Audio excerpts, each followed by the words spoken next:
Sankalpam karishyami siddhir bhavatu me sada.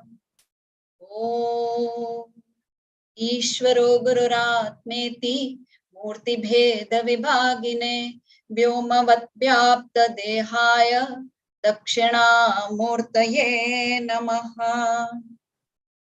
Sadashiv Samarambham Shankaracharya Madhyamam Asmadacharya Paryantam Vande Guru Paramparam. Om Shant Shant Shanti Hari Om Shri Gurubhyo Namaha Hari Om. Let's take a sankalp.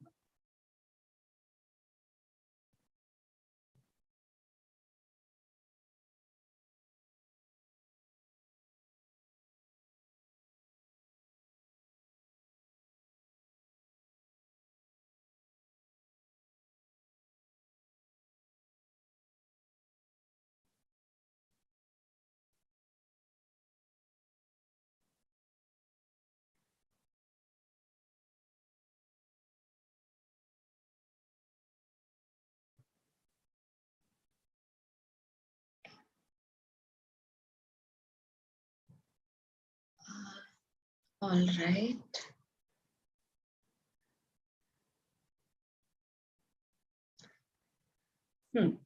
So, we are looking at the summary of our entire course. So, we started with the Purusharthas. We first saw what is the difference between human beings and animals, right? And based on that difference, Buddhi and Dharma, they are the two factors that distinguish animals from human beings. So, it is based on Dharma and Buddhi that we have these Purusharthas. We set our goals. Purusharthas, human goals. So we saw the 4 human goals. Okay. Artha, Kama, Dharma, and Moksha. So Artha and Kama should always be attained with Dharma as our base. So पुरुषार्थ मतलब goals हमें पता चल गए कि हमारे life के goals क्या होने चाहिए. Then we studied the scriptures. तो scriptures में क्या है? The 6 layers of scriptures that we saw. सबसे पहले the अपौरुषेय प्रमाण given by Ishvara, that is the Shruti or Vedas. Then we saw the other layers of the Shastra in the form of sutra literature, smriti, puranas, itihasas, and finally the bhashyam literature, that is the commentaries. So these bhashyams are most important because they help us to understand what the Shruti wants to tell us or what the Smriti also wants to tell us. So these are the scriptures. Now these scriptures, they actually act as a instruction manual. Okay, instruction manual given by Ishvara. If we follow that, we can make the optimum use of this human life as well as this Jagat. The Jagat which is given to us as a field, we can use Jagat also to our optimum benefit. So the scriptures are the instruction manuals for the Jiva to attain their Purushartha. Now, goal पता चल गया, अब हमें instruction manual भी मिल गया. फिर ईश्वर ने हमको इंफ्रास्ट्रक्चर भी दिया है कि गोल पता है, इंस्ट्रक्शंस भी है, तुमको पता भी है, गाइडलाइंस भी है कि क्या करना है, but an infrastructure is required, right? How do you operate? How do you reach your goal? एक field चाहिए ना, field of operation. So that infrastructure is given in the form of Varna Vyavastha and Ashrama Vyavastha. Varna Vyavastha is at the societal level, the infrastructure. And Ashram Vyavastha is the infrastructure at an individual's level. So we saw the Purusharthas, we saw the scriptures and the 6 layers of scriptures, we saw Varna Vyavastha, we saw Ashram Vyavastha. Then we saw the topic of understanding God. So understanding God, sabse pehle, when we turn towards God, sabse pehle our understanding is that God is the creator, Jagat Karta Ishvara. So that is our first understanding. From that, with more devotion, with more thinking, we graduate to the next level, where we see God as Jagat Karanam Ishvara. So in this second stage, we start looking at Ishvara as Sarvagnya, Sarvavyapi, Sarvashaktiman, and we see Ishvara as Nimitta Upadana Karana. Nimitta means the intelligent cause. Upadana means the material cause. So Ishvara is the Karana of this universe. Jagat Karana Ishvara. That is the second stage. And then with more contemplation, with more analysis, with more thinking, and with more Shraddha, we move forward to the final stage where we understand Ishvara as Jagat Adhisthana. That is when we see Ishvara as Satchidananda Brahman. So these are the 3 stages of understanding Ishvara.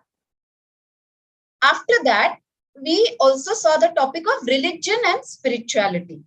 So dharmic activities and adhyatmic activities.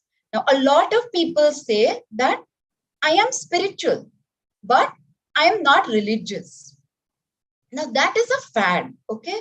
You cannot be spiritual without being religious.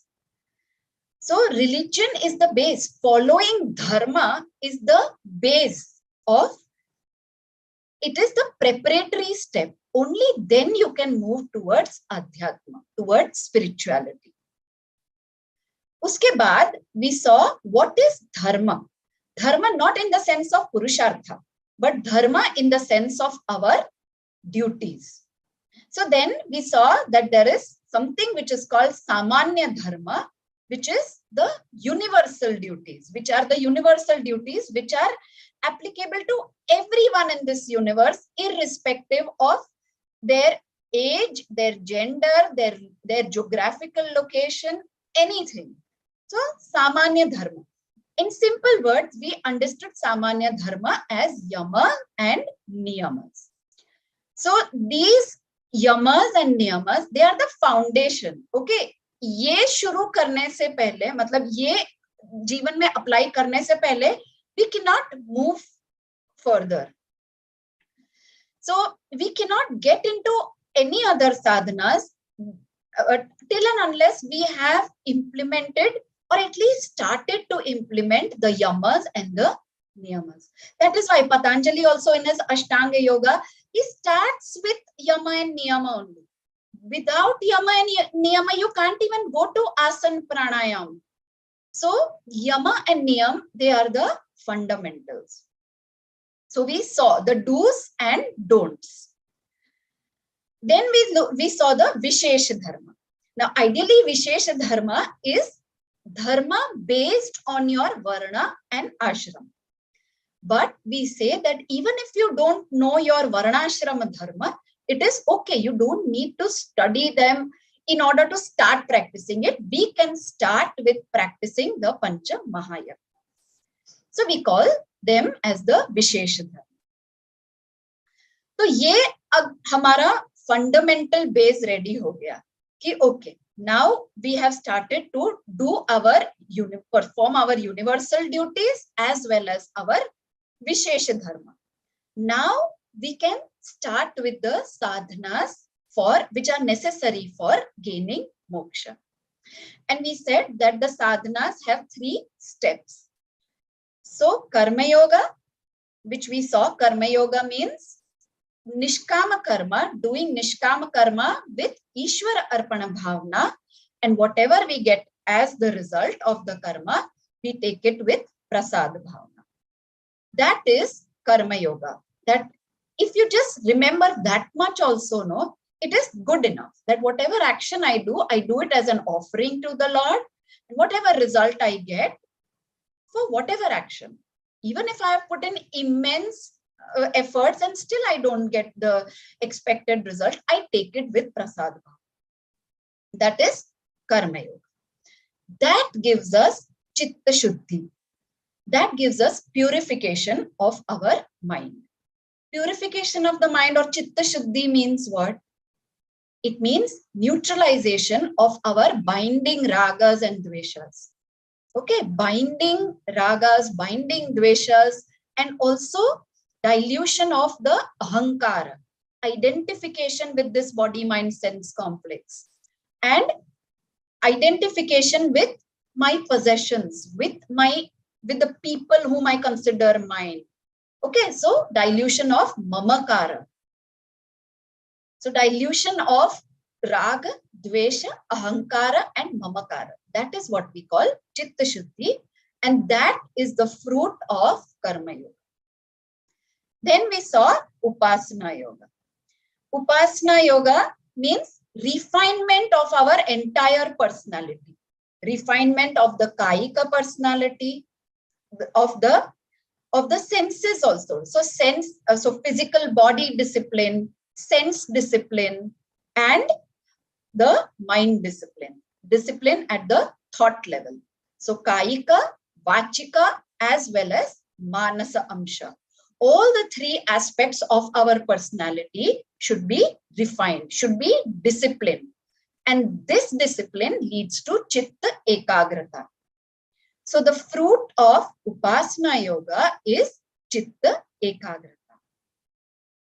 Right? So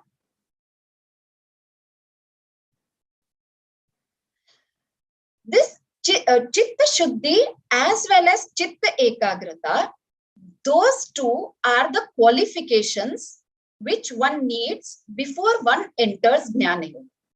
If you want to get benefit of Jnana Yoga, you need up to some extent, 100% nahi hoga, to be no problem. Up to some extent, you need chitta shuddhi and chitta ekagrata. So in other words, chitta shuddhi or chitta ekagrata, they are called sadhana chatushtayam. Okay, sadhana chatushtayam. This is the term given by Tattva Bodh. So we saw that they are the fourfold qualifications required for entering Jnana Yoga. Vivek, Vairagya, Mumukshutvam. So Vivek, Vairagya, and Mumukshutvam, they are nothing but chitta shuddhi only. Okay, and they can be gained through Karma Yoga. And the fourth qualification is a set of 6 disciplines. Okay, Shama, Dama, Uparama, Titiksha, Shraddha, and Samadhana. This is the 6th qualification. It is called Shamadhi Shatka Sampatti. And this Shamadhi Shatka Sampatti is nothing but Chitta Shuddhi, Chitta Ekagrata. So discipline of the mind. And discipline of the mind is possible only by disciplining the body, disciplining the senses. So that can be gained through Upasana Yoga. So the Sadhana Chatushtaya, which is very important, it is spoken about everywhere. Because without Sadhana Chatushtaya, we cannot enter Jnana Yoga. So we cannot benefit from Jnana Yoga. We can enter, but we cannot benefit from Jnana Yoga.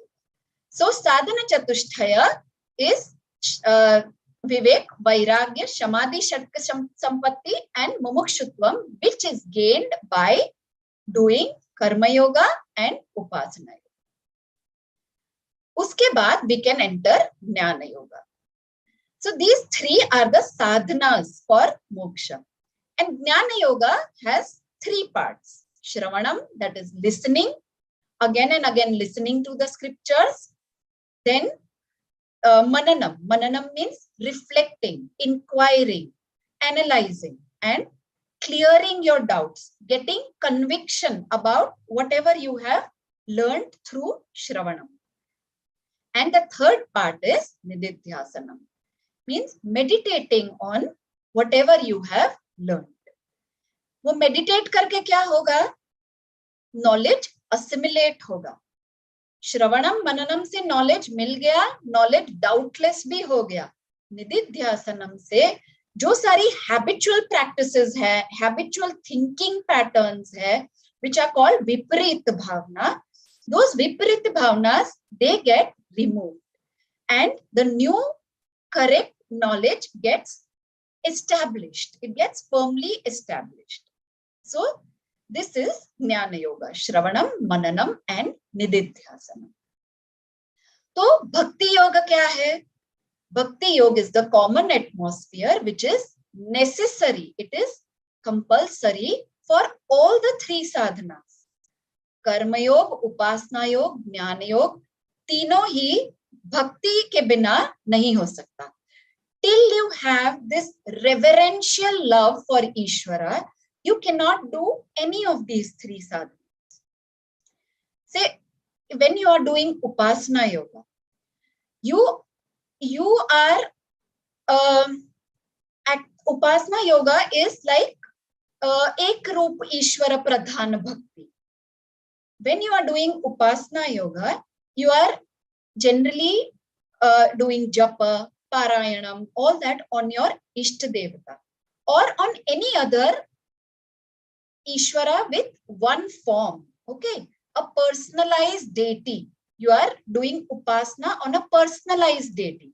It could be your Ishta Devata. Say it is Monday, then Shiva. If it is Tuesday, then maybe Hanuman, Wednesday, Ganpati, however, whatever way, but you are basically focusing on a particular form of Ishvara. So, ek roop Ishvara Bhakti Pradhan sadhana, you can call Upasana Yoga.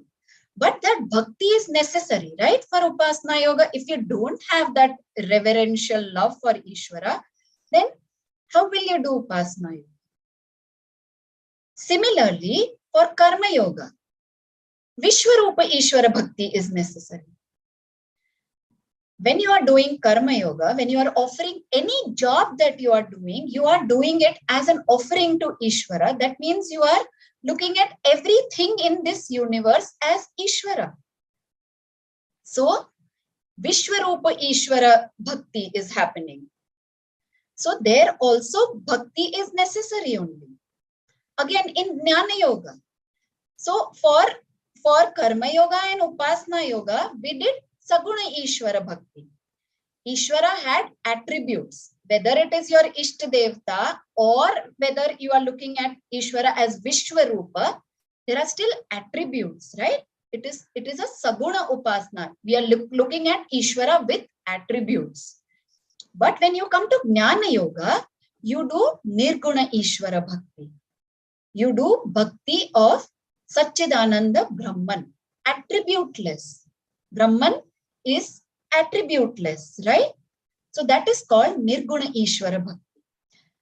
Nonetheless, Bhakti is necessary. Without being reverentially in love with Brahman, you cannot progress in Jnana Yoga. So Bhakti is a common atmosphere which is necessary for all the three sadhanas. So after looking at these sadhanas, we had started with Jiva Vichara. So Jiva Vichara means self-inquiry, analysis of the microcosm, analysis of the individual, inquiry into the individual. So there are three procedures of that inquiry. First is Shariratrayam. तो वो हमने last class में देखा था. यहां तक हमने summary complete किया था लास्ट क्लास तक, right? So we had seen Shariratrayam in the last class.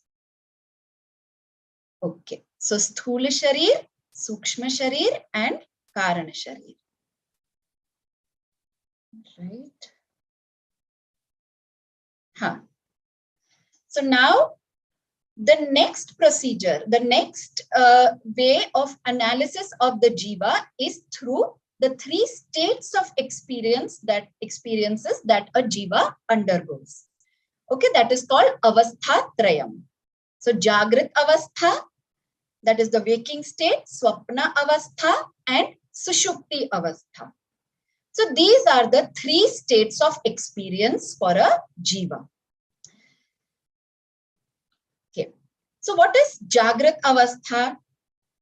So Jagrit avastha is the state where all the faculties of the mind, all the faculties of the antakarana are fully active. Okay, the manas, the manaha, the mind, the buddhi, the intellect. Then the chittam, the memory faculty, that with the recorder, which is recording everything, and the ahankara. So all the faculties of the antakarana are fully active and operational in the Jagrat avastha. And the dominant medium is the sthula sharira, the gross body. In the Jagrat avastha, it is the sthula sharir pradhan avastha, right? And what is the nature of experience? What do you experience in Jagrat avastha? The external world, which is concrete. It is not abstract. It is not like your thought. You can touch and feel and perceive it, right? It is concrete. It is objective for everyone. It is not your personal universe. It is a universe which is for everyone. And it is based on your sense organs. The Pancha Jnanendriyas are receiving the experience from outside. So this is the crux of Jagrat Avastha. Okay, the waking state. The next was Swapna Avastha. तो स्वप्न अवस्था में mind का condition क्या रहता है? The mind is only partially functioning. So अंतःकरण के 4 पार्ट्स में से सिर्फ चित्तम is the only faculty which is active and operational. मतलब जो वेकिंग स्टेट में जो सारी चीजें रिकॉर्ड की थी, only those things are getting projected in the dream state. Through Jnanendriyas, whatever you have received, that is stored in the Chittam and that is being projected in the dream state. It is recollection. It can get jumbled up. Why? Because everything is abstract. There is nothing concrete, right? It is in the form of thought. It is not a concrete, tangible thing. So everything is flowing. It is merging into one another. So our dream state is so our dreams are also jumbled up. There is nothing concrete in that. Okay, so the nature of experience in dream is internal, right? It is abstract. It is not tangible. It is not concrete. It is subjective.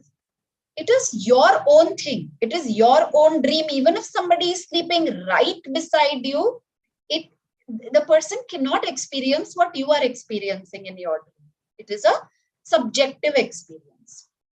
And it is not sense organ based. It is only vasana janya. It is memory based. Whatever impressions are made in our subconscious mind, those are being projected. That is the dream state. So what is the dominant medium? The sthula shariram is not the dominant medium. It is sukshma sharira pradhan avastha. Our subtle body is the dominant medium during swapna avastha. Right? And then finally, sushupti avastha. In sushupti avastha, our antakaranam is totally non-functioning. Okay, only the rudimentary mind is operational to keep the body alive. जो भी organs को के लिए जितना rudimentary mind जरूरत है organs के function के लिए उतना available है. The rest all it is fully non-functional. So that is the condition of our mind, closed. And the dominant medium is the karana shariram, complete ignorance, complete blankness. And what is the nature of experience? Here, total ignorance, blankness. It comes through the karana shariram. Okay. So this is the avasthatrayam. So in the analysis of the jiva, first we saw the Shariratrayam. So that is the division of the body based on the raw materials. Uske baad we saw avasthatrayam, means the state of experiences that a jiva undergoes. So ये दो चीजें हमने देख ली. We are analyzing the jiva, analyzing the individual. Now we have to look at the third method. Okay, so the third method is Panchakosha Viveka. So Panchakosha Viveka, Panchakoshas are nothing but the Shariratrayam only. But here what is happening? In Shariratrayam, we were dividing the human body based on materials. Here we are dividing the human body or the body of the jiva, not human, but the body of a jiva. We are dividing it based on its function. It is a functional division. So it is divided into 5 sheets, okay, 5 koshas. Annamaya kosha, Pranamaya kosha, Manomaya kosha, Vijnanamaya kosha, and Anandamaya kosha. Y'all can see my screen, no? All right. Now, yes, Annamaya. All right, thank you. So, Annamaya kosha is nothing but the Sthula Shariram, our physical body. Annamaya kosha is just another name for the Sthula Shariram, based on the function. The function is to convert or modify food into the Shariram. Okay, modify the food into this kosha. That is the function. Then Pranamaya kosha, Manomaya kosha, and Vijnanamaya kosha. These 3 koshas together, they form the Sukshma Shariram. So Sukshma Shariram here gets divided into Pranamaya, Manomaya, and Vijnanamaya koshas.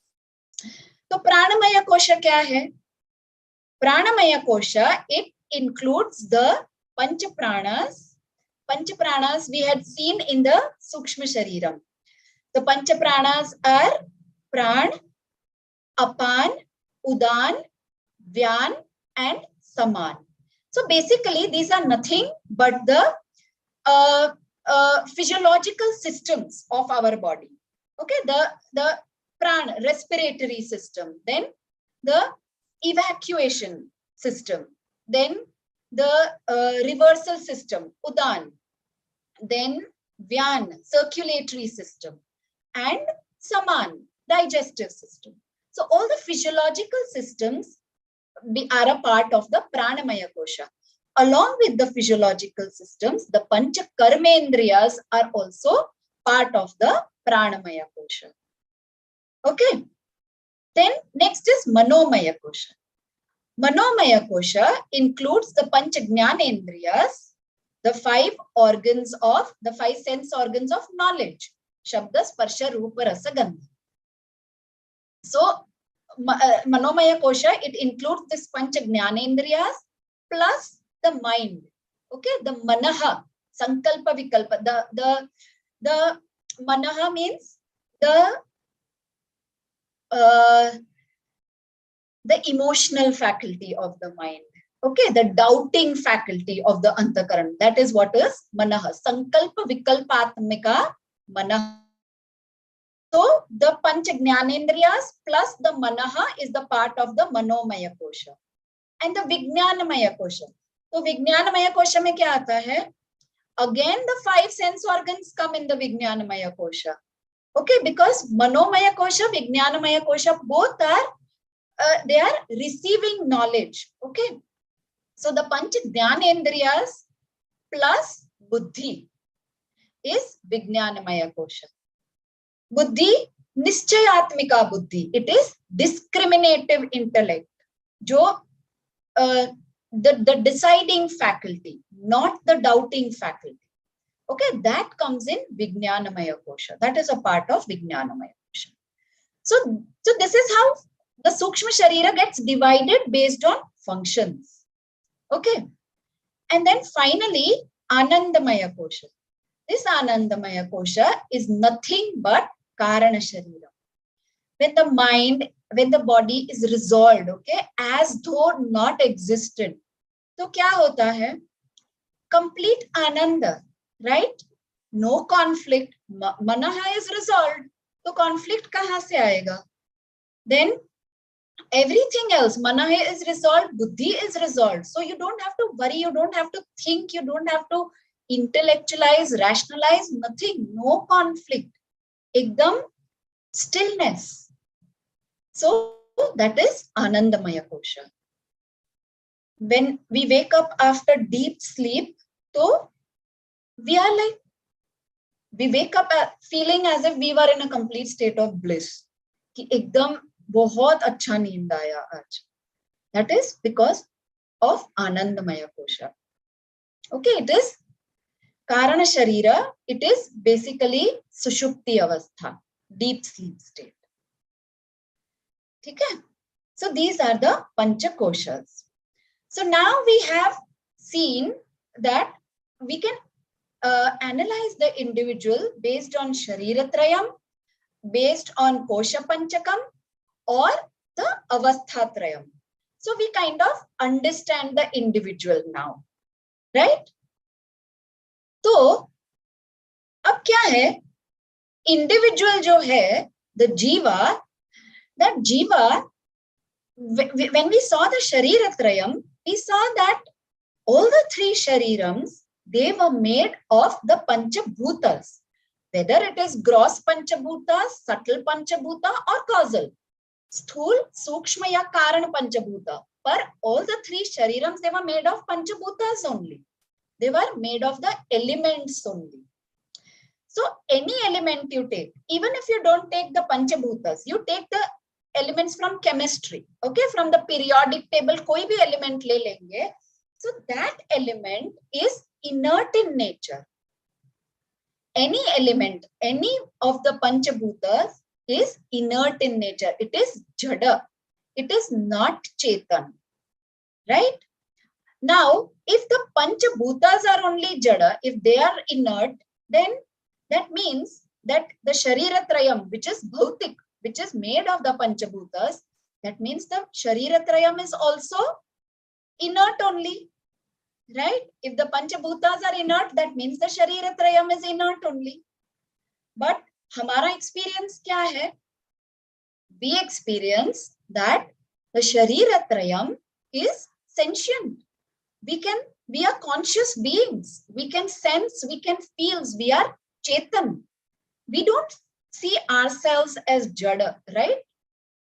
So that means we can infer that since the Shariratrayam, which is inert, it appears to be sentient, that means it is borrowing consciousness, it is borrowing sentiency from somewhere else, from some other principle, from some other entity. And that entity is what we call the Atma. Okay, it is Atma that is lending sentiency, that is lending consciousness to this Jada, to this inert Shariratrayam. So we as a Jiva are a mixture, okay? We are a mishran of four things. Actually, two things, Anatma and Atma. So inert matter or inert matter plus spirit, inert matter plus consciousness. So this Anatma, the inert part, can be divided into three: Sthula Sharir, Sukshma Sharir, and Karana Sharir, plus the Atma, which is the consciousness principle. So we are not only, the Jiva as we see, is not only the three Sharirams. It is not only the Atma. The Jiva itself is a combination of the three Sharirams plus Atma. So we are a mixture of Anatma and Atma. Right? So itna clear ho gaya. So uske baad we are trying to understand the consciousness aspect of Atma.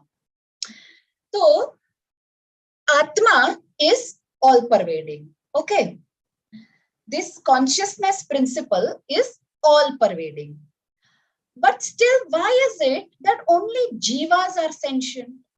Why is this chair not sentient? Why is this table, the book, the pen, why are they not sentient? So to understand that, we have to understand that there is something called a reflecting medium. So only the jivas, only the sentient beings have this reflecting medium through which the consciousness of the Atma is reflected in the mind. That reflecting medium is the mind. Okay? And the reflecting medium, the mind, it reflects this consciousness of the Atma. And it is because of that reflection in the mind that we appear to be sentient, that we gain consciousness, that we behave as Chetan beings, Chetan jivas. Okay. So Atma, we can call Atma as the original consciousness. Okay. OC. So these are the terms we had used and which will be repeatedly used further also when we study the Upanishads and all for understanding. So we can call Atma as the original consciousness. So the original consciousness is there and there is a medium which reflects the original consciousness. That reflecting medium is our mind. So all the jivas are blessed with that reflecting medium, and when the original consciousness is reflected, that is when the jivas appear as Chetan. Okay? That reflecting consciousness is called Chidabhas. The reflected consciousness is called Chidabhas. Chit Abhas. Chit means consciousness, pure consciousness. Okay? Abhas. Abhas is like a pratibimb. It is a reflection of the Chit. It is not the original consciousness. The sentiency that we experience, okay? The consciousness that we experience is reflected consciousness. Original consciousness is not experiential. So we had taken this diagram to understand. So we had taken, say there is a sun, okay? And there are millions of different tubs which are filled with water. So what happens on a bright day? Every water surface, okay, every tub with that water surface, so that surface of water reflects the sun. So the sun, we can call it the original consciousness. Okay, this is the analogy to understand what we are talking about: original consciousness, reflecting medium, reflected consciousness. So sun ko hum sochte hai, like we have to take it as the original consciousness. Now, in every tub, okay, suppose there are 100 tubs filled with water. In every tub, the sun will reflect. The reflection of the sun will be seen in every tub on the surface of the water. So this surface of the water can be compared to the mind as the reflecting medium. अब क्या हो रहा है? हर एक tub में हमको सन दिख रहा है. हर एक टब में we are seeing that sun. So same thing is happening. In every individual jiva, we are seeing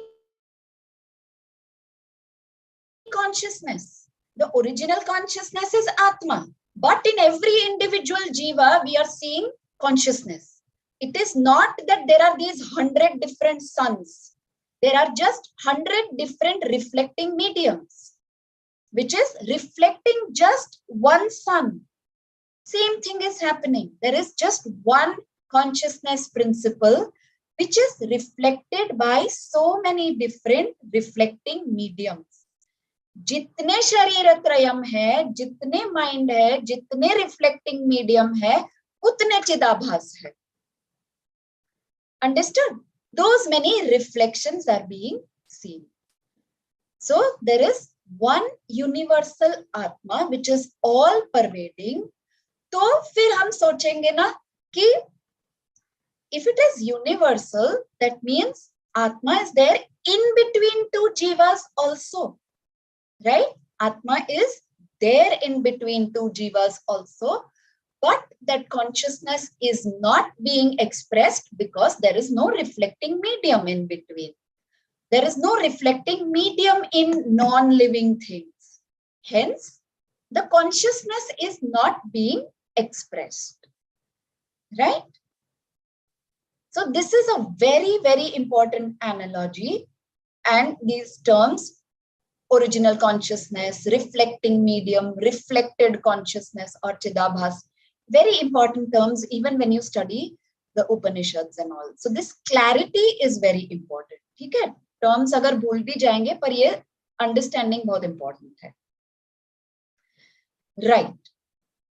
So we after that we saw that Atma or consciousness has 5 features. These 5 features also, if you can memorize, it is good because that will give you way more clarity in understanding of Atma. So the 5 features are: consciousness is not a part, product, or property of the object. Okay, or it is not a part, product, or property of the body. Consciousness is not a part of the Shariratrayam. It is not a product. It is not even produced by the Shariratrayam. It is not even a property of the Shariratrayam. Consciousness is an independent entity. It pervades and enlivens the body. It enlivens the body, it pervades, it is in and through the body. It is in and through everything. It enlivens the body. It gives sentiency to the body. Consciousness is not limited by the boundaries of the body. Obviously, it is all pervading. It is even in between the boundaries of the bodies. It is everywhere. Consciousness continues to exist even after the death of the body. ये शरीर मर जाता है, that doesn't mean कि consciousness भी मर गया. Consciousness is still there. It is not expressed because the reflecting medium is not there anymore.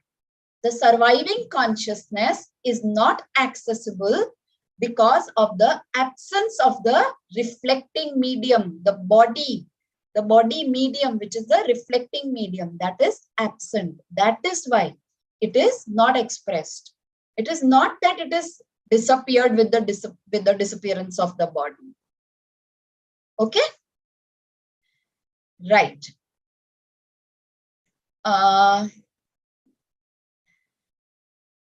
Okay.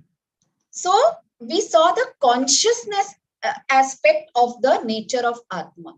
Now this Atma, which we are saying consciousness principle, it has other 2 aspects also. Sat and Ananda or Ananta. So this Atma, the nature of Atma is supposed to have 3 aspects. First is consciousness, that is Chit, which we saw. Then Sat. Sat means pure existence. Okay, independent existence, eternal existence. Both these conditions are important. Eternal as in permanent existence. Trikale api tishtati. That is Sat. It is present in all the 3 times. Okay, all the 3 periods of time: past, present, and future. It will be eternally present. That kind of object or entity or principle is called Satvastu. Okay, or Satyam. Satyam means something that is present in all the 3 periods of time and something which is present independently. Its existence is not dependent on anything. हमने बहुत बार वो pot का example लिया था. The existence of pot depends on clay. The existence of clay depends on its constituent elements. The existence of those elements depends on the molecules, electrons. So you can keep going. So the dependency keeps going further and further. If you keep breaking it, it goes up to Maya. and Maya depends on the Satchidananda Brahman for its existence. So everything ultimately depends on Atma or Brahman for their existence. It is Brahman alone or Atma alone, which is the Satvastu, which is got independent or pure existence. So this is the second aspect of the nature of Atma, Sat or Satyam. Sat or Satyam means permanent and independent existence. Okay. पहले देखा consciousness principle. Second aspect is existence principle. And the third aspect is Ananta, limitlessness. Okay. And why do we call Ananta aspect or limitlessness as happiness? So this Chandogya Upanishad, the verse, it says that happiness is only possible in a Purnatvam state, okay, in a complete and limitless entity, in the infinite. अगर कोई भी finite object होगा, हाँ, कितना भी बड़ा, it cannot have happiness as its intrinsic nature. And we took so many examples. We took examples like the richest people of the world also. They are running after something or the other to gain happiness, right? So however big or however huge, whatever you amass, okay, whatever you accumulate, it will still be finite in nature. And anything finite cannot give happiness, cannot have happiness as its intrinsic nature. So that means anything, I mean, any object, any possession, any, what do you call, any post, any person in this universe is not capable of giving us happiness. Happiness is my true nature. It is our true nature. Okay? And this happiness cannot be gained by anything external. तो फिर ये क्यों होता है कि external चीजें या external लोग मिलने से हमें खुशी मिलती है? तो उसके लिए we'll again take the same diagram and we had seen this explanation in detail, but it's important, so I'll brief it up quickly. So again take the same way, sun as the Atma. This time we'll take sun as original happiness. Okay, we are looking at the happiness aspect of Atma, right? We are looking at the Ananta aspect of Atma. So instead of looking at the consciousness aspect, now we are looking at sun as original happiness. Okay, now sun is the original happiness, or the reflecting medium क्या है? The reflecting medium is the mind. Now tub के अंदर पानी है. If the surface of that water is full of dirt, पूरा उसमें कचरा है, तो क्या सन का रिफ्लेक्शन क्लियर आएगा वो पानी के सरफेस पे? No, right? The reflection of the sun on the surface of the water will be muddy. It will not be clear, right? Again, if the water is turbulent, okay, if the water is moving, if there are ripples, waves, then also the reflection of the sun will not be clear. It will be shaky, right?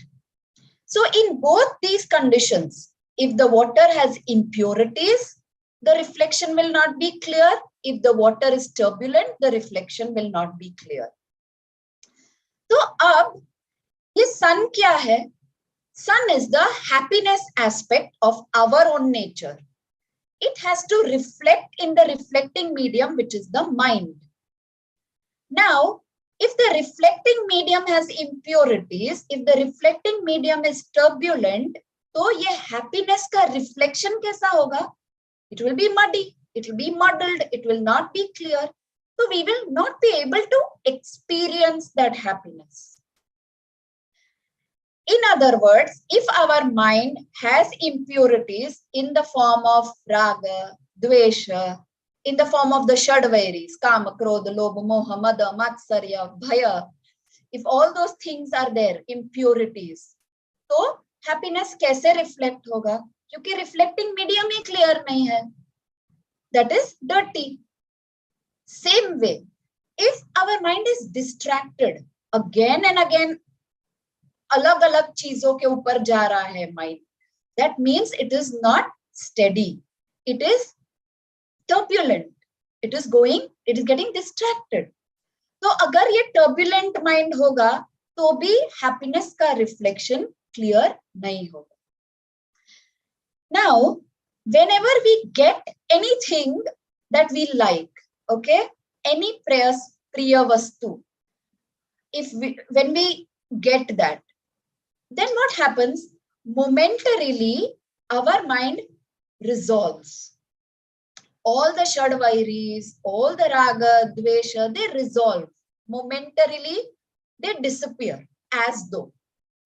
Okay, वो moment के लिए, वो छोटे से समय के लिए जब हमें कोई प्रिय वस्तु मिलती है, अच्छा खाना, अच्छा music, if we go to a beautiful place, if we see a beautiful scenery, or if we are with somebody whom we really love, so in for that much time, the mind kind of resolves.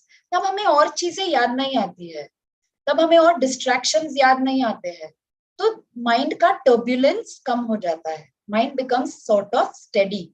Mind becomes sort of pure. That is when our own happiness only reflects outside. वो कहीं बाहर से नहीं आ रहा है. Our own happiness, बाहर की जो चीज है, बाहर का जो व्यक्ति है, वो सिर्फ उतना ही काम कर रहा है. That is helping to make the mind momentarily steady. That is the only job that it is doing. So happiness is not there in that thing. Okay? वो हमने एग्जाम्पल लिया था कि अगर हैप्पीनेस वो चीज या वो व्यक्ति में होती तो क्या होता? सबको ही वो हैप्पीनेस मिलना चाहिए. अगर म्यूजिक के अंदर हैप्पीनेस है तो वो म्यूजिक सबको हैप्पीनेस देना चाहिए और हमेशा ही हैप्पीनेस देना चाहिए अगर हैप्पीनेस म्यूजिक में है. पहली बार मैंने वो गाना सुना, एकदम यूफोरिक, एकदम like total, I was like really very very happy. दूसरी बार सुना, या इट्स गुड. तीसरी बार, चौथी बार, 10वीं 12वीं बार तक तो आई मीन टू मच. अब तो नहीं. आई मीन नाउ द गाना has stopped giving me happiness, right? अगर गाने के अंदर हैप्पीनेस होता, या चॉकलेट के अंदर हैप्पीनेस होता, या वो पर्सन के अंदर हैप्पीनेस होता, तो हमेशा ही देना चाहिए और सब लोगों को इक्वली देना चाहिए. पर ऐसा नहीं होता है. The same song, after some time, it stops amusing your mind. Okay, it stops engaging your mind. So what happens? Your mind is getting bored. Now mind wants to again go find something else to attach to. So that is why after some time, your mind again starts getting distracted. It again starts getting turbulent. The reflecting medium is again not steady. It is again not clear. That is why थोड़े time के बाद वो चीज हमें खुशी देना बंद कर देती है. So very, very important, happiness is your own nature. Deal with the mind and start experiencing that reflected ananda. Okay. So these are the three aspects of the nature of Atma: Sat, Chit, and Ananda. Pure existence, pure consciousness, and limitlessness. ठीक है? So yeah, after understanding the three aspects of Atma, now we'll look at the definition given by Tattva Bodha. So Tattva Bodha says Atma is Sthula Sukshma Karana Sharirat Vyatiriktah. Means it is other than the three bodies. It is the fourth one, the Turiya.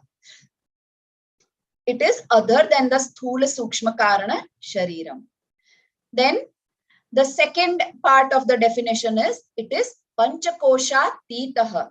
Means it transcends the 5 koshas also. It is beyond the 5 koshas. It is even beyond the Anandamaya kosha also.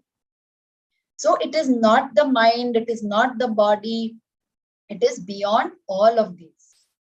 Then it is the third part of the definition it is avasthatraya sakshi. Avasthatraya yaad hai na? The Jagrat avastha, Swapna avastha and Sushupti avastha. It is the sakshi of these 3 avasthas. It is not the waker, dreamer or sleeper. It is the witness of all these 3 states. It is the observer. It is watching the waker, the dreamer and the sleeper. It is the sakshi. So why did we understand, why did we have to study this Shariratrayam, Kosha Panchakam and the Avasthatrayam? We had to study it so that we could negate these 3. That Atma is none of these 3. Atma is beyond these 3. Atma is just the witness consciousness of all the 3 states of experience. Then what is Atma? Atma is Satchid Ananda Swarupa. So this is the 4th part of the definition. Atma is Satchid Ananda Swarupa. Atma is of the nature of pure existence, pure consciousness and limitlessness. That is Atma. So if you forget, then you can try and memorize the Nirvana Shatakam. We had done the Nirvana Shatakam completely in one of the sessions. You can learn the Nirvana Shatakam and we can like Mano Buddhya Hankara Chittani Naham. I'm not this, I'm not this, I'm not this, I'm not this. I am Satchidananda Swarupa Atma. That is what I am. So consciousness, existence and happiness is my own nature. It is my true nature. So hame hamesha in our complete waking hours, we have to have this awareness. This becomes a kind of nididhyasanam. Okay, this awareness. Atma, anatma, discrimination. Awareness ki atma kya hai, anatma kya hai. So Atma kya hai? That will come only when you start negating everything as anatma. Okay, body mein pain ho raha hai. Yes, I am objectively feeling the pain. I'm looking at the aching part of my body, but I am looking at it objectively. It is anatma. It is not me, the atma. तो ये आत्मा अनात्मा विवेक, आत्मा अनात्मा discrimination करने के लिए शास्त्रा गिव्स मेनी डिफरेंट मेथड्स. तो उसमें से एक है दृक् दृश्य विवेक. ओके, दृक् दृश्य विवेक is a practical way of getting into the practice of atma anatma discrimination, atma anatma vivek. So this drik drishya vivek, it happens at 2 levels of understanding. The first understanding is I am different from whatever I experience, right? I experience the table, I am not the table. I experience the chair, I'm not the chair. My clothes are so close to me. I experience my clothes, but I'm definitely not my clothes, right? Even closer, I mean, if I'm wearing lenses or if I'm wearing spectacles, I am experiencing the spectacles. I am experiencing my lenses also, but I am not the lenses, even though they are so close to me.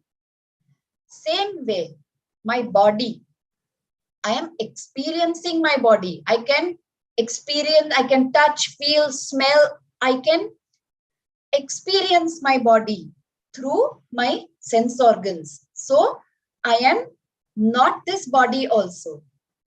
I can experience my senses also. I can experience my thoughts also. Whatever is going on in my mind, I don't experience it through my sense organs, but I experience what is going on in my mind. I experience hunger. I experience pain. I can watch my thoughts. I am aware of my thoughts. That means I'm experiencing my thoughts. That means I am not my senses. I am not my mind. I am different from whatever I experience. तो ये awareness अगर आ गया ना कि जो चीज भी मैं एक्सपीरियंस कर रही हूँ वो मैं नहीं हूं. जगत के लिए तो इजी है ये बोलना कि I am not this table, I am not this chair, I am not the clothes. It is easy.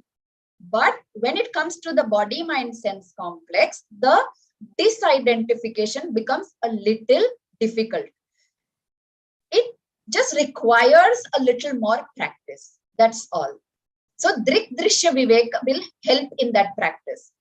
So constantly remind yourself, I am different from whatever I experience.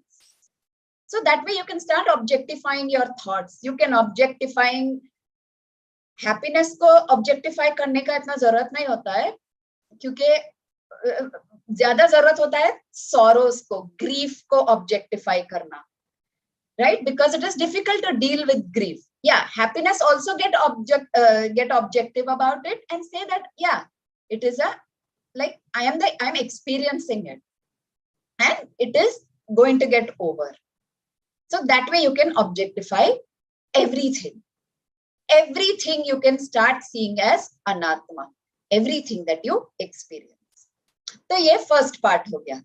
Then the second part, I the experiencer am free from the attributes of the experienced object. I the experiencer atma is free from all the attributes. I am nirguna. I am free.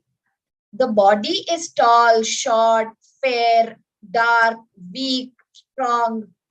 I am free from those attributes. Those attributes don't belong to me. They belong to the body.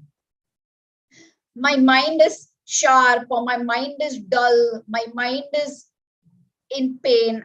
My mind is angry, agitated, depressed. I am free from those attributes. I, the Atma, has nothing to do with those attributes. I am the experiencer. I am the witness of those attributes. वो example दिया था, वो याद रखेंगे तो बहुत easy हो जाएगा. क्रिस्टल का, okay? A crystal, a colorless crystal, when it is placed on a red tablecloth, तो क्या लगता है कि crystal has become red. पर crystal is colorless only. वो जो एट्रीब्यूट है, वो जो रेडनेस है, that belongs to the table cloth. वैसे ही I the atma, I am nirguna. All these gunas, all these attributes, they belong to the Shariratrayam. They do not belong to me. So these two things, if we remember, no, that I am different from whatever I experience, and I, the experiencer, I, the Atma, I am free from the attributes of the experienced objects. ये दो चीज याद रखेंगे तो थोड़े practice के बाद this आत्मा अनात्मा Viveka that will start coming spontaneously to us.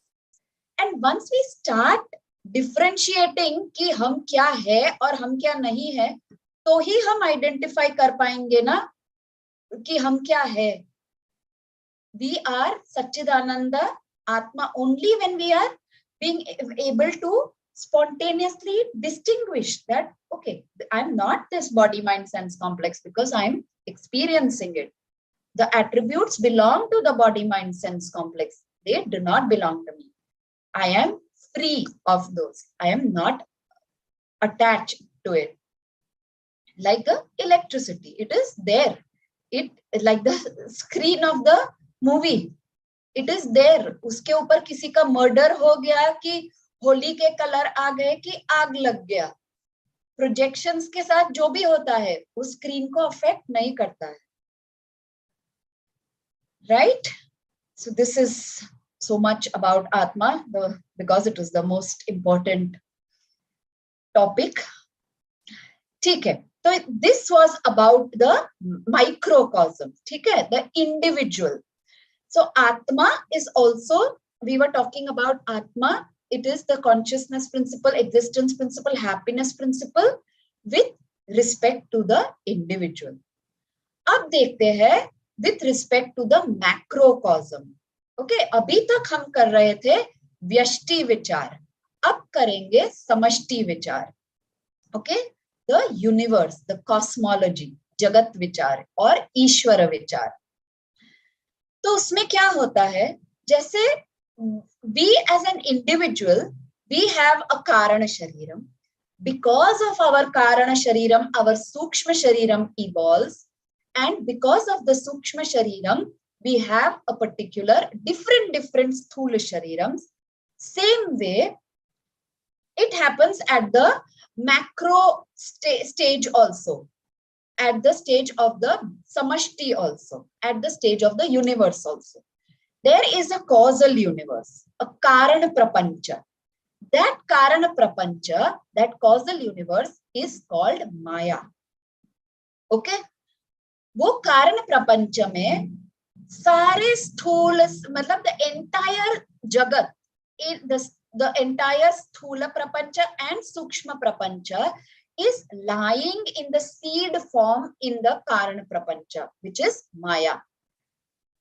So the entire universe as we see it after Pralay and before the next Srishti, it is stored in the seed form, in the unmanifest form in the Karana Prapancha, which is Maya. ठीक है? From this Maya evolves the Sukshma Prapancha, the subtle universe. And from that subtle universe, the Sthula Prapancha, that comes into being, that comes into manifestation. So Maya is the seed stage.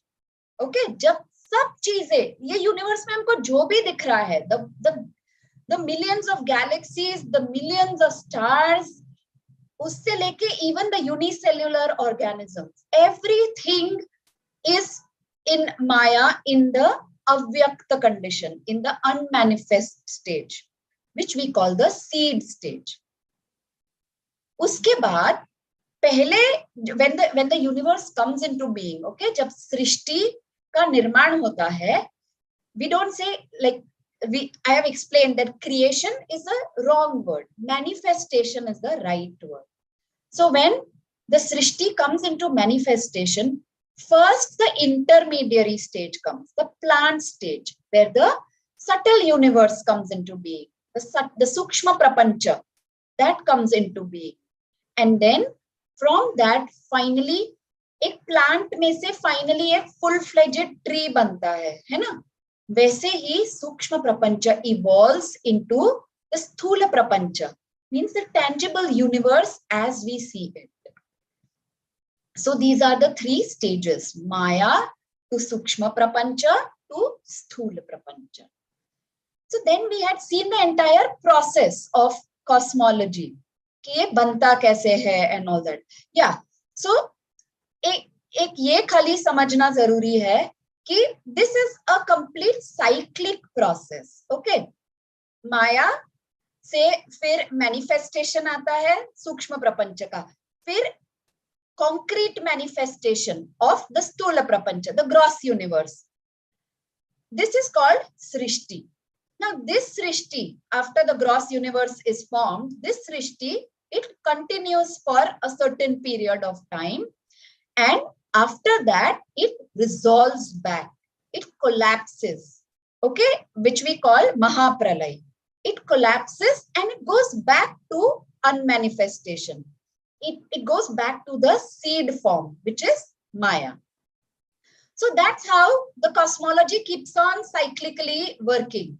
Srishti, then Sthiti, then Pralay. Again Srishti, Sthiti, Pralay. That is a cyclic process which just keeps going on. Okay? Yes, Hitarthji, question. Usually, we hear that if we do good karma, then we Vishnuduta comes, and then at the time of after that they take away. That Atma goes with Vishnuduta. And with what? Sorry. आत्मा को लेने के लिए विष्णुदूत आते हैं if we are doing good karma or okay. And if you are doing bad karma, then Yamduta are coming to take us to lower planet or something. So in like what we are learning right now, and what we are trying to do, so in our condition, what happens once we leave our body? Like, We are going to get Videha Mukti only. We are not going anywhere. We are not going with Yama Dharmaraja. We are going to no, you have that conviction that I am going to get moksha in this jana. I am a Mukta Purusha. We are already Jivan Muktas. We are on the path, no, Hitarth ji? And have that conviction. And yes, like for an Ajnani also, yes, there are these presiding deities, okay? They are given these posts, okay? So, जैसे यम धर्म राजा को ये portfolio मिला है, he has to take the jiva to different lokas and all that. So that is his job. जैसे all the deities that we know, they are the presiding deities over certain, जैसे ministers होते हैं, उनको portfolios मिलते हैं, okay? Someone is taking care of finance, someone is taking care of defense, someone is taking care of whatever. So वैसे deities are jivas, but they are exalted jivas. बहुत ही पुण्य करने के बाद they get these particular posts. जैसे यहाँ पे भी if somebody is a minister, तो उनको like उनके लिए ट्रैफिक रुक जाता है, उनको सब जगह VIP treatments मिलता है. That is the case with the deities, the devatas. Okay, so say Surya Devta, Jala Devta, like Varuna Devta, Vayu Devta, all the devtas, they are presiding over certain functions, right? So now, I don't know about Vishnudut, but yes, Yama Dharmaraja has been given that duty. Okay, it comes under his portfolio to do that job. But we don't have to worry about it. We are going to get Videha Mukti, right? We don't have to travel. Have that conviction. Good.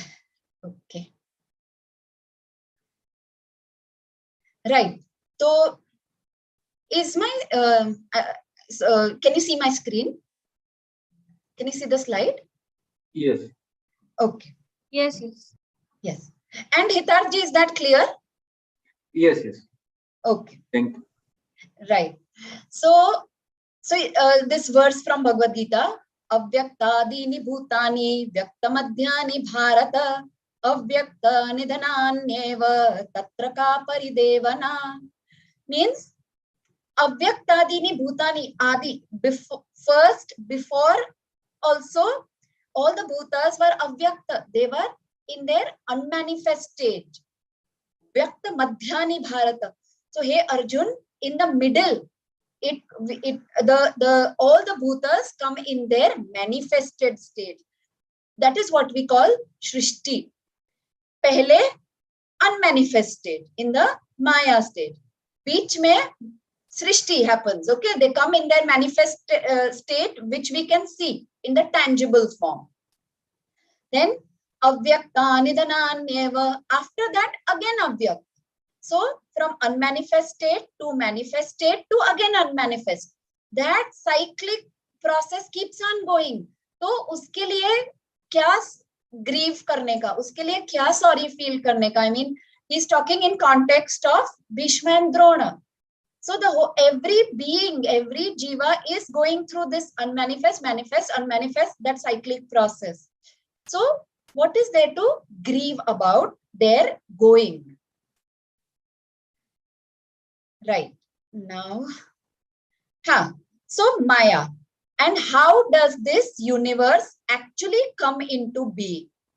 हमने बोला कि seed stage में से intermediary stage, and then the gross universe is being formed. The intermediary stage is the subtle universe, the Sukshma Prapancha. तो ये actually होता कैसे है, ये बनता कैसे है?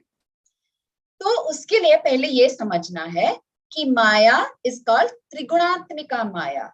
ओके, माया has 3 strands: the sattvic strand, rajasic strand, and tamasic strand. So Maya has all these 3 gunas. तो माया के ये गुण है, तो उस माया में से जो बनता है उसमें भी वो गुण होंगे. Correct?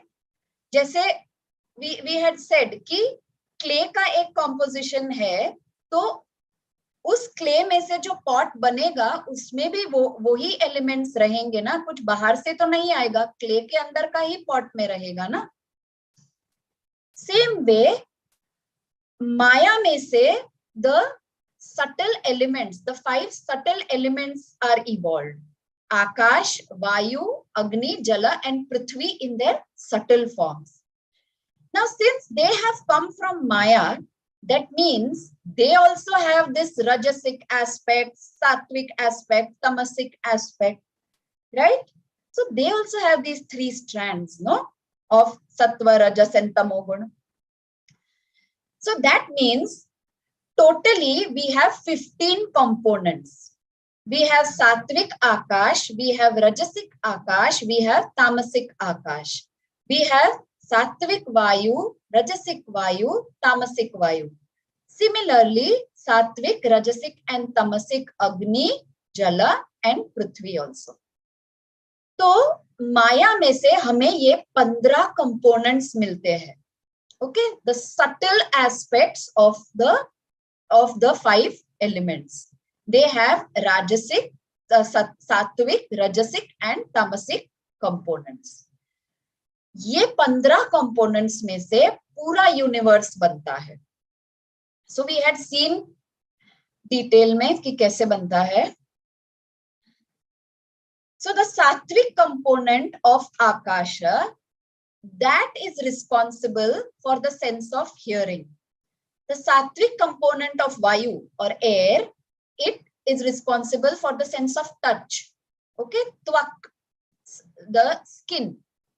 The Sattvic component of Agni, that is responsible for the sense of sight.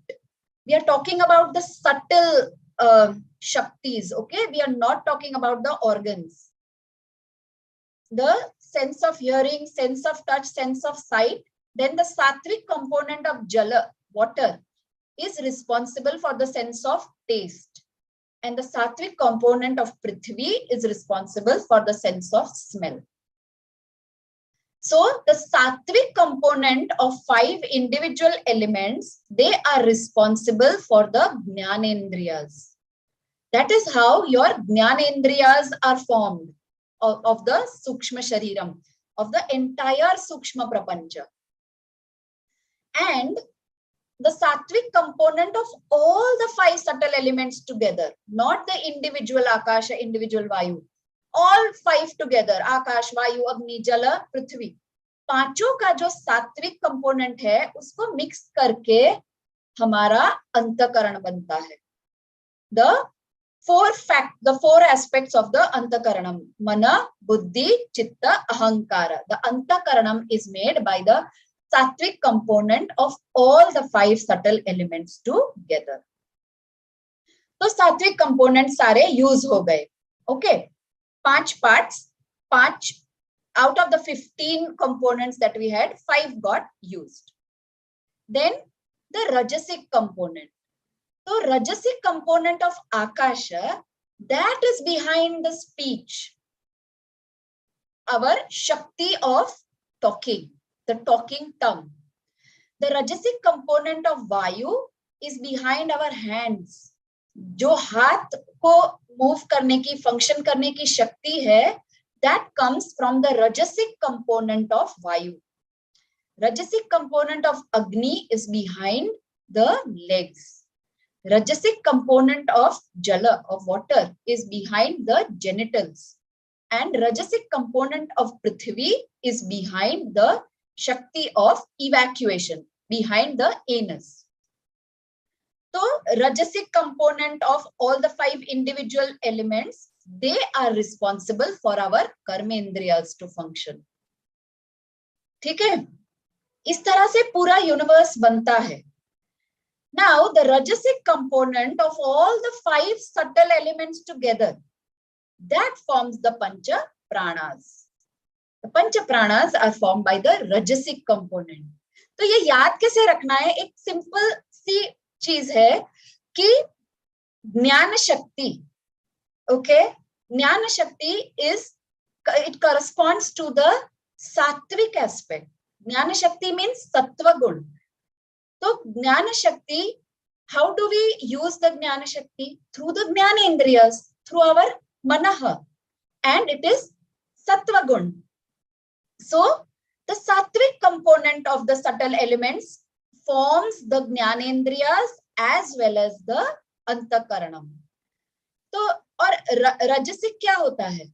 हमारी सारी क्रिया शक्ति, the kriya shakti coming from the panch pranas, the kriya shakti acting on the karmendriyas, making the karmendriyas work. तो kriya shakti क्या है? kriya shakti is rajogun. So the rajasic component of all the elements is responsible for the karma indriyas. The rajasic component of all the elements together is responsible for the pancha pranas. The pancha pranas give energy for doing the kriyas, right? The pancha pranas give the kriya shakti. So that way you can remember.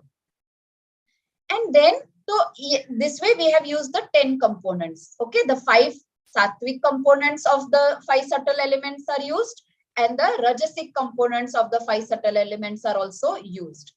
अब बच गए खाली 5 tamasic components of these 5 subtle elements. ठीक है, तो उसका हमने ये figure diagram, ये drawing, whatever we had seen, कि कैसे उसमें से from the gross 5 elements the entire universe is created. The gross universe as we see it, the gross body, everything जो भी स्थूल है ये जगत में, वो ये 5 एलिमेंट्स से बनता है. लेकिन कैसे? जब सात्विक और रजसिक कंपोनेंट्स यूज कर रहे थे तो हम इंडिविजुअल यूज कर रहे थे. ये याद है, ये देखा था ना. राजसिक कंपोनेंट ऑफ आकाशा अकेले से ही स्पीच की शक्ति बनती थी. ये सब इंडिविजुअल यूज करते थे और मिक्सचर केवल प्राणास और अंतःकरण में यूज हुआ था. लेकिन when grossification happens, grossification is called पंचीकरणम. ओके, तो ग्रॉसिफिकेशन जब होता है तो एवरीथिंग इज, सबका भेल होता है. तो ग्रॉस अर्थ, जो पृथ्वी जिसे हम टच फील कर सकते हैं, वो पृथ्वी एक्चुअली बनती कैसे है? तो उसमें क्या होता है, half of it is the tamas aspect of Prithvi, of subtle earth only. वो सटल अर्थ को आधा ले लिया, ठीक है, आधा पार्ट, और बाकी का जो आधा बचा उसमें से 1/8 वाटर ले लिया, 1/8 फायर ले लिया, 1/8 एयर ले लिया, 1/8 स्पेस ले लिया. तो पृथ्वी is 1/2 and 1/8 is are the other 4 elements. तो ये मिक्स करके जो बनता है, that is grossified earth. Okay, that is sthul prithvi. So from subtle earth and from other 4 subtle elements, this is how gross earth gets made. This is called panchikaranam or grossification. ये सब tamas aspect लेके. In the same way, it will continue for the other 4 elements also. Gross water कैसे बनता है? जो पानी हम actually touch कर सकते हैं, पी सकते हैं, फील कर सकते हैं. सो द तामस एस्पेक्ट, द तामस कंपोनेंट ऑफ द सूक्ष्म वाटर इज टेकन, और 1/8, 1/8, 1/8 all the other 4 elements के tamas aspect are taken. They are merged together in a lab, Ishwara's lab somewhere, and it is made. So this is just to understand कि ये gross जगत जो हम देख रहे हैं वो actually बनता कैसे है. इस तरह से ये 5 gross elements बनते हैं.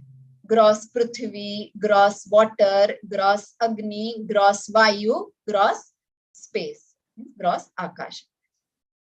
ये 5 elements एक बार हमें मिल गए, उसके डिफरेंट परमिटेशंस कॉम्बिनेशन से जगत की हर एक चीज बनती है. Okay, so that is how the entire universe, Thula Prapancha, as we see it, that comes into being. ये 1/2 plus 1/8, 1/8, 1/8. 1/2 plus 1/8, 1/8, 1/8. ठीक है? So this is cosmology. Now the thing is कि ये स्थूल प्रपंच, सूक्ष्म प्रपंच, कारण प्रपंच, ये सब भी बना है किससे? That is also made out of the 5 elements only. Again, the 5 elements are inert only. And we see this entire jagat as sentient. It is a sentient jagat. तो ये कैसे हो गया? Again, the same principle, the consciousness, existence, and limitlessness principle, that is lending existence, that is lending consciousness, that is lending this anand, that the happiness, limitlessness to this jagat also. Okay, so let us see that.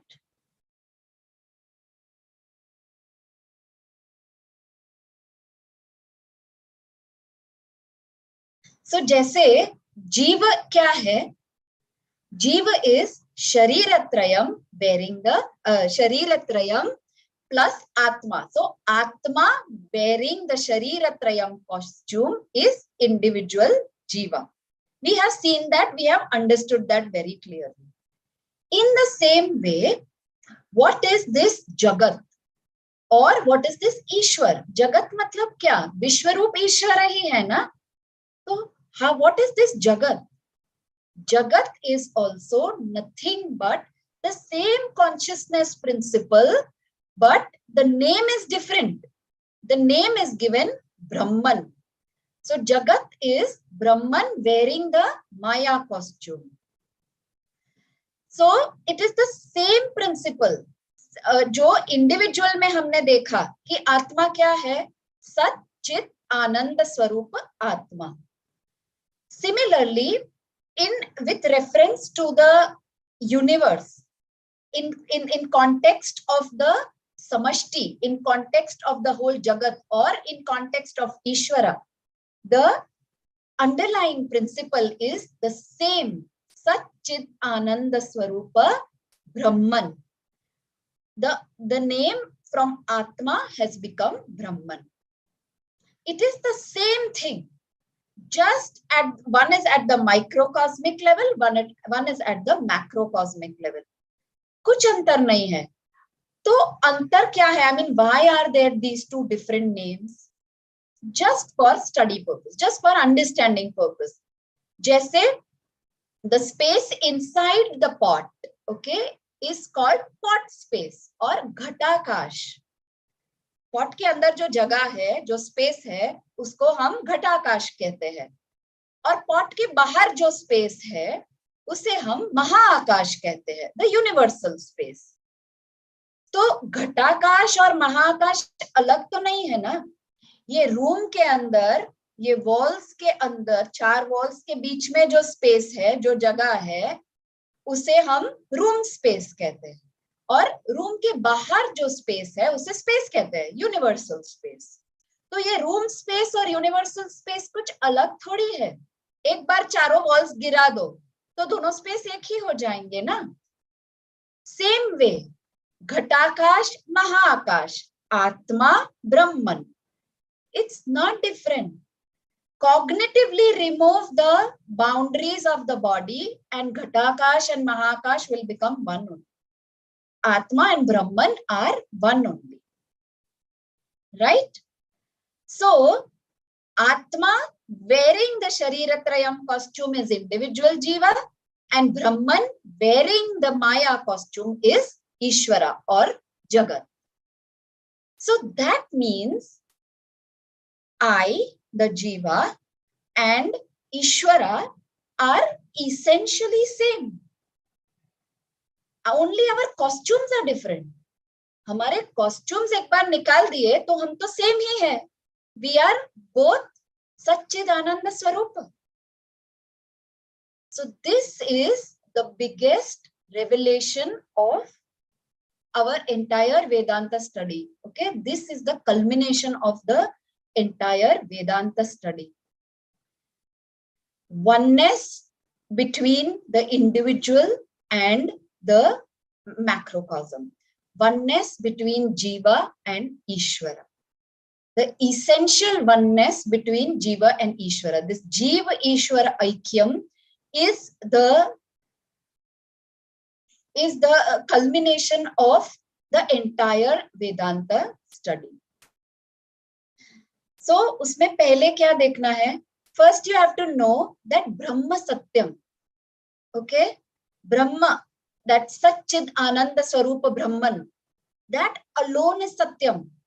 That alone is what is permanent. That alone is what is independently existent. That alone is Satyam. So, Brahma Satyam, that is the first truth that you have to remember. Jagan Mithya. This Jagat is Mithya. Mithya means not something that is non-existent. Mithya means something that has dependent existence. Like the Shastra gives this example, which I don't know why, but I haven't mentioned it in our course so far, but it is an important example. So I'll tell you. The Shastra gives this example of the rope snake. अब suppose हम थोड़ा अंधेरा है, थोड़ी सी ही light है, और हम कहीं से आ रहे हैं, और हमें रास्ते में एक snake दिखता है, ठीक है? Now we see the snake and we are like, oh my God, we are like really scared, okay? Like we are trying to either run away or we are trying to deal with the situation. Basically, pasina aa gaya, everything, like we are really scared. Now, I don't know what happens and हमें लगता है कि let me just flash my torch on it and see what, what kind of a snake it is, what it is. When I flash my torch on it, I realize that, oh my God, this is not a snake at all. This is just a rope. So the moment this realization comes that, oh, it is not a snake, it is a rope, then what happens? The fear, the insecurity, the threat, the panic, everything disappears.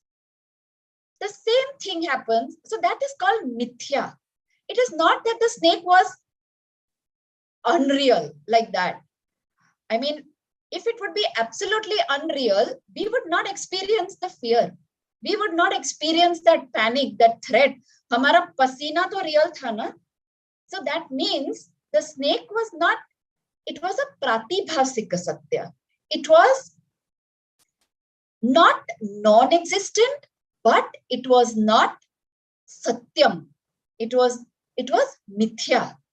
Just like our dreams. The moment the knowledge comes, the moment the knowledge came that this is not a snake, but it is a rope, that moment it loses its existence. तब तक snake real था. Knowledge, जिस moment पे knowledge आया कि अरे ये सांप नहीं है, ये तो rope है, वो moment पे सांप disappear हो गया. The snake became non-existent. Understood? So it had temporary existence. It had dependent existence.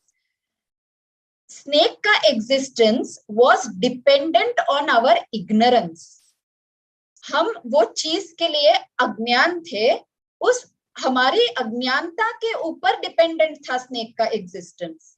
It was dependent on our ignorance. The moment the knowledge came, the snake disappeared. Same happens with dreams. the moment we wake up, the reality of the dream disappears. So that kind of reality is called mithya. Okay, that is not satyam. It is not satyavastu. Same thing is with this jagat also. The moment the knowledge comes, the entire jagat becomes mithya. Okay, just like the rope snake. Okay, it becomes mithya. It is just a projection on the screen of Brahman. So, Brahma Satyam Jagan Mithya Jivo Brahmaiva Na Paraha. Means Brahman is that is the absolute truth. That is the absolute reality. The Satchid Ananda Brahman. That is the absolute reality.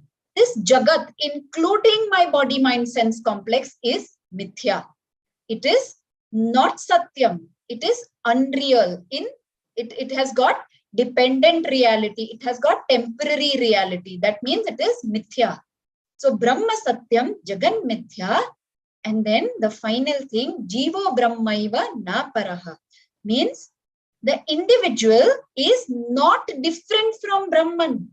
Jiva and Brahma are non-different. Essentially, Jiva is nothing but Brahman, Satchidananda Brahman. I am nothing but Satchidananda Brahman. This is the ultimate reality. Keep on like repeating Brahma Satya Jagan Mithya Jivo Brahmaiva Na Paraha. There is nothing to Vedanta beyond this statement. Okay. Entire study of Vedanta, whatever you will study after this, will be assimilation of this thing. Okay. अभी हमने श्रवणम किया है. ये statement के ऊपर सालों तक मननम करना है, सालों तक निदिध्यासनम करना है, and then videha mukti for sure. Right? Moksha. Okay, there are some questions or something. Okay. Okay, so Shivani, is this the rope snake example clear? Is the rope snake example clear to everybody? Yes, clear to me. Okay. Yeah, Shastra uses this example. Shastra uses the dream example. So even when you study further, it will come. So it is good if you understand it clearly right now. So Brahma Satyam Jagan Mithya Jivo Brahmaiva Na Paraha. Brahman is Satyam. It is the absolute truth, the absolute reality. This Jagat, including the body, mind, sense complex, is Mithya. And Jiva is essentially non-different from Brahman. And all the Mahavakyas, all the Mahavakyas which are there in all the Vedas, they say the exact same thing. They talk about this Jiva Ishwar Aikyam only. I am non-different from Ishwara. Jiva Ishwara Aikyam. I am Satchidananda Brahman. So all these Prajnanam Brahma, Aham Brahmasmi, Tattvamasi, I am Atma Brahma, and so many more Mahavakyas. They talk about this Aikyam, Jiva Ishwar Aikyam. Right. So this is the Jnanam, basically, which we have to gain through Shravanam and which we have to clarify through our Mananam and which we have to assimilate through our Nididhyasana. So then we become Jnana Nishtha, Sthita Prajna. We become Jnanis. And what are the fruits of gaining, assimilating this Jnanam? So we saw that these fruits come in two forms, Jivan Mukti and Videha Mukti. Jivan Mukti, it also comes in three ways. It comes as independence, psychological independence. You are not dependent on anybody, whether people are there, whether resources are there, whether anything is there or not. It is same for you. You are still happy only. You are not dependent on anything. I said that physically we will always have to be dependent. right? This Sharira will always have to be dependent on food. We will always have to depend on so many people. But psychologically, emotionally, no dependence. Okay. Then another benefit is the samatvam, equanimity. Any kind of ups and downs of life, it can, like life can really have a boxing match with you, but you are padded. You are in a zorbing ball and life is boxing with you. You are equipped with knowledge. You are padded with knowledge. तो समत्वम आ ही जाएगा. कितने भी ups and downs आएंगे, you will still be calm. You will still not get affected. And purnatvam, fullness. It is such a beautiful experience also. You don't lack anything. You are like that ocean, ever full. So there is no craving. Yes, you are placed in a particular situation. You are placed as maybe the biggest entrepreneur of this country, the biggest businessman. You are running so many factories, so many people are employed because of you. All those things, you are placed in those situations. You keep doing your work if you have to. Okay, do it as karma abhasa. But you are not doing it because you lack something, because you want to gain something, because you want to get happiness out of it. You are doing that because you are placed, you have the potential to benefit the society. So for Jagat Kalyan, you are doing it. Even if you don't want to do it, and if you want to take sannyasa, enjoy your sannyasa, enjoy your Jivan Mukti, don't want to do any of this Jagat Kalyan jobs also, it is okay. Once you become Jnana Nishtha, it is okay. So you are not doing anything out of your mind dragging you, out of craving, out of desires. You are Purna in your own self. You know that. Okay. So you enjoy these things as a Jivan Mukta. So that is the Jnana Phalam while you are alive. And once we also spoke about the three types of karmas, right? The Sanchita karma, Agami karma, and Prarabdha karma. So Sanchita karma is your big bag of Punya Papa karma phalams, which is stored, which has not fructified. Prarabdha karma is that small packet which has fructified out of the big bundle, because of which you have gotten this particular janma, this particular body. Now, when this prarabdha packet, okay, when उस प्रारब्ध में से सारे कर्मा फल exhaust हो जाएंगे, तो क्या होगा? ये शरीर को गिव अप कर देना पड़ेगा, right? We will have to give up this body. वो रेंट का बोला था ना कि the kind of money and the amount of money that we have, उतने टाइम तक ही हम ये शरीर रेंट कर सकेंगे. भोग आयतनम. So once that is exhausted, you will have to give up this rented body. So when this rented body is given up, for an Ajnani, what happens? The Ajnani will have to keep taking another body, one body after the other, one body after the other, because of there is so much stored in the Sanchita. How it can never be exhausted like that. तो संचित में से नए नए प्रारब्ध packets बनते ही जाएंगे और हम हर एक जन्म में नए नए आगामी कर्म करते ही जाएंगे, तो और भी संचित में ऐड होते जाएंगे. तो based on that, an Ajnani will have to keep on taking birth, keep on traveling from one body to another. But in case of Jnani, what happens? Once the prarabdha karma is over, he just drops this body, and what happens to a sanchita karma? Sanchita karma is associated with your own karana shariram. It is your own karana shariram. Now, when I, the Atma, don't identify only with that karana shariram, तो मेरा उसके साथ क्या connection है? No connection. If, like I had given that example of a bank account, okay? If there is a bank account in the name of Charbi, And if I don't identify only with Charvi, that okay, I mean, I have nothing to do with Charvi, then I can't claim what is there in that bank account also. In the same way, if I don't identify only with these sharirams, I am the experiencer and the sharirams are what I experience. So I am not what I experience. So I am not the three sharirams. I am Satchidananda Atma. And the Sanchita belongs to the three sharirams. So I have no connection with the Sanchita karma. So my connection with the Sanchita is dropped. Similarly, when I identify with the Atma, when I don't identify with the three sharirams, then I am no more a karta. I don't claim doership to any action.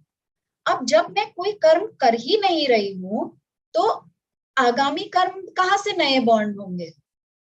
So no आगामी is also. सो प्रारब्ध तो हमने exhaust कर दिया और आगामी तो है ही नहीं और संचित के साथ कनेक्शन ही छूट गया. तो there is no question only of rebirth. There is no question of punarapi jananam, punarapi maranam, no question of coming back to the samsara. Then what will happen? The walls of the pot, all the three walls, the gross, the sukshma and the karana walls of the pot will break. Ghatakash will merge with the Mahakash. I am one with Satchidananda Brahman. I will eternally survive as Satchidananda Brahman. That's the whole story. So this is what is our entire journey. So yes, there is, I want to still, yeah, please, if there are any questions, there is still something I want to talk, but please ask. Yes. Can I ask? Yes, sure. Now about this knowledge, what happens at the time of death? Somebody forgets about all this knowledge. And Okay. then what will happen, like your prarabdha or your sanchit karma? So what happens to that? Now, right now, for this moment, I have this knowledge. I can carry it for some time, but exactly at the time of death, suppose I get entangled with something else. So that is more important. I think at the time of death, this knowledge should be there. So yes, Krishna gives remedy for that also. He's like we are so blessed. Okay. So first of all, knowledge, if it is assimilated, it is not going to disappear, no matter what. Okay, assimilated knowledge is not going to disappear. Yes, if you are still at the Shravanam stage, if you are still at the Mananam stage, हाँ, तो थोड़ा शायद चले जाएगा. पर एक बार it has gone into your system, it has gone into your subconscious, unconscious, it become a part of you, it is not going to go even at the time of death.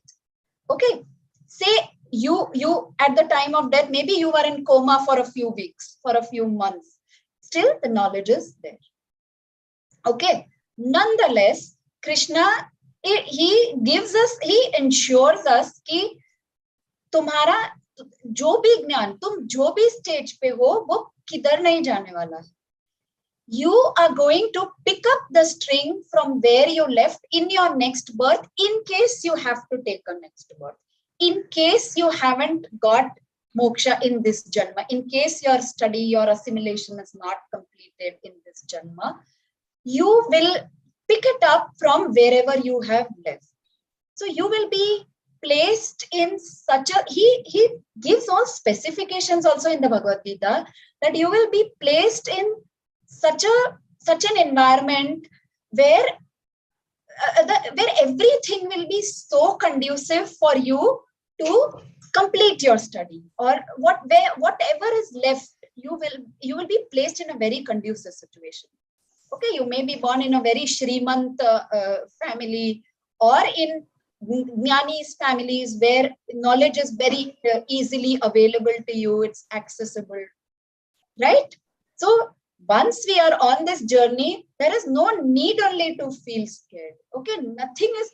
So he himself says that Arjuna only asks this question, that what happens to a yoga bhrashta or something like that kind of a word he uses. He says that there's nothing to worry. Once you have gotten on this path, I will make sure that I will take you further. Okay, so not Mr. Krishna. Okay, not he. Whenever we say Krishna, or whenever Krishna also says, I will take you, it is not Mr. Krishna. Okay? We can love Mr. Krishna. We can reverentially be in love with Mr. Krishna. It's beautiful. But understand what is behind Mr. Krishna. Yes. I want to ask a very dumb question. No, 1 second, Shivani. Charvi, could you Yes. stop the sharing so we can see each other well? Oh, yeah. Sorry. Yes, good. Yeah, Huh. a very dumb question. Yeah, like I have heard everything. I rehear it so that I can assimilate it. But at a point of time, I decide that, छोड़ो, I don't want to think about rebirth. Okay. जो होगा देखा जाएगा. Okay. Let me just live this life and enjoy this life and focus on this life. Okay. Then how does this knowledge help me? So you know what, Shivani? When you say that, okay, let me just live this life, okay, then say for some time you are again going back to being a charvak, okay? Okay, you want to just enjoy life, whatever, live and let live, and yavat jive sukham jive. That is okay. So beg, borrow, steal, do whatever, but live happily. हाँ वो तो नहीं होगा. Okay. So that much viveka is there कि वो नहीं होगा. So when that much viveka is there, no, slowly bore होने को लगेगा कि अरे यार, I mean, क्यों I'm jumping from, trying to enjoy this life this way, trying to enjoy this life that way, jumping from one way or the other to enjoy this life. So pariksha lokan karmachitan, and one point will come when you will say that, yeah, seriously, I mean, none of this, everything is mithya only. I'm just jumping from. So sabse pehle I was running after a balloon. Now that balloon does not make sense to me. I wanted video games. I wanted something else. All those things are going on, changing, but that permanent happiness, permanent peace, permanent security, that is what I actually want. Okay. Okay, so once you started on this path, if not in this janma, in any other janma, it is going to come. So yeah, that does make sense. So what you're saying is the peace it brings is what will keep me on the path, really. Right. And once you have started to analyze it, once you started to intellectually see, this whole process is an intellectual process. Right. Not that I have to believe in this thing. I have to intellectualize it. Right. And once you started to use your brains correctly, you will after a point, yes, because of our habitual practices, because of the viparita bhavna, we will again and again go back. Right. All of us, we will again and again go back to seeking support from the world. Anything, food, movies, people, opportunities, all the possessions, everything, we will want to go back.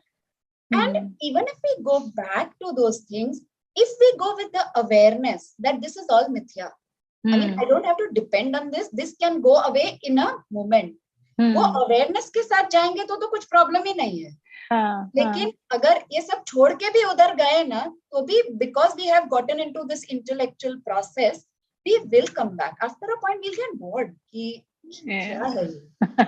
Right. That makes sense. All right. Thanks. Yes, Siddharth ji.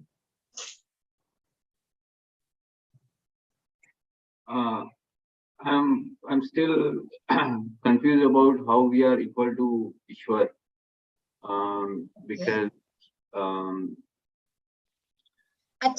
once we become Ishwar, then we have the same power, right? So like the creation and Ishwar has power to create and destroy everything. Right. and maintain everything. Right. Right. So So once that is the entire confusion which comes when we take Jiva and Ishvara as Vachyartha. Okay, when we take direct understanding of Jiva and Ishvara. You have to always remember the example of Soyam Devadatta. Okay, that is the best example to understand this. याद है आपको सोयम देवदत्ता? एक छोटा सा लड़का था मेरे class में, इतना दुबला पतला कमजोर सा बच्चा था मेरे क्लास में, उसका नाम देवदत्ता था. 20 साल के बाद मैं किसी कैफे में बैठी हूँ और एक एकदम बड़ा सा ह्यूज गुंडा जैसा आदमी आता है, लंबे बाल, बड़ी दाढ़ी, big muscles and gold chain and all that, and my friend who is sitting with me in the cafe tells me Soyam Devdatta. So this is that Devadatta. So I will never be able to connect the two. If I am going to think that अरे वो छोटा सा पतला सा दुबला सा लड़का कमजोर सा और ये एकदम महान एकदम जायंट जैसा आदमी, वो दोनों एक कैसे हो सकते हैं? The same thing we do when the Alpa Shaktiman me, the Alpagnya Jiva, the Alpa whatever, everything Alpa, like the limited being me, and Ishvara so great, so grand, all like Sarvagnya, Sarva Shaktiman, Sarva Vyapi. How can the two of us be same? पर essentially तो दोनों Devdatta same ही थे ना. External attributes were different. वो देवदत्ता तो change नहीं हो गया ना, इंसान तो वही था ना. Same way, essentially there is only Brahman, Brahma Satyam. There is only Satchit Ananda Brahman. अब जब ब्रह्मन को एक जगह पे हम शरीर त्रयम का कॉस्ट्यूम पहना देते हैं, ओके, टाइगर का कॉस्ट्यूम, मस्कीटो का कॉस्ट्यूम, ह्यूमन बीइंग का कॉस्ट्यूम, तो वो जीव बन जाता है.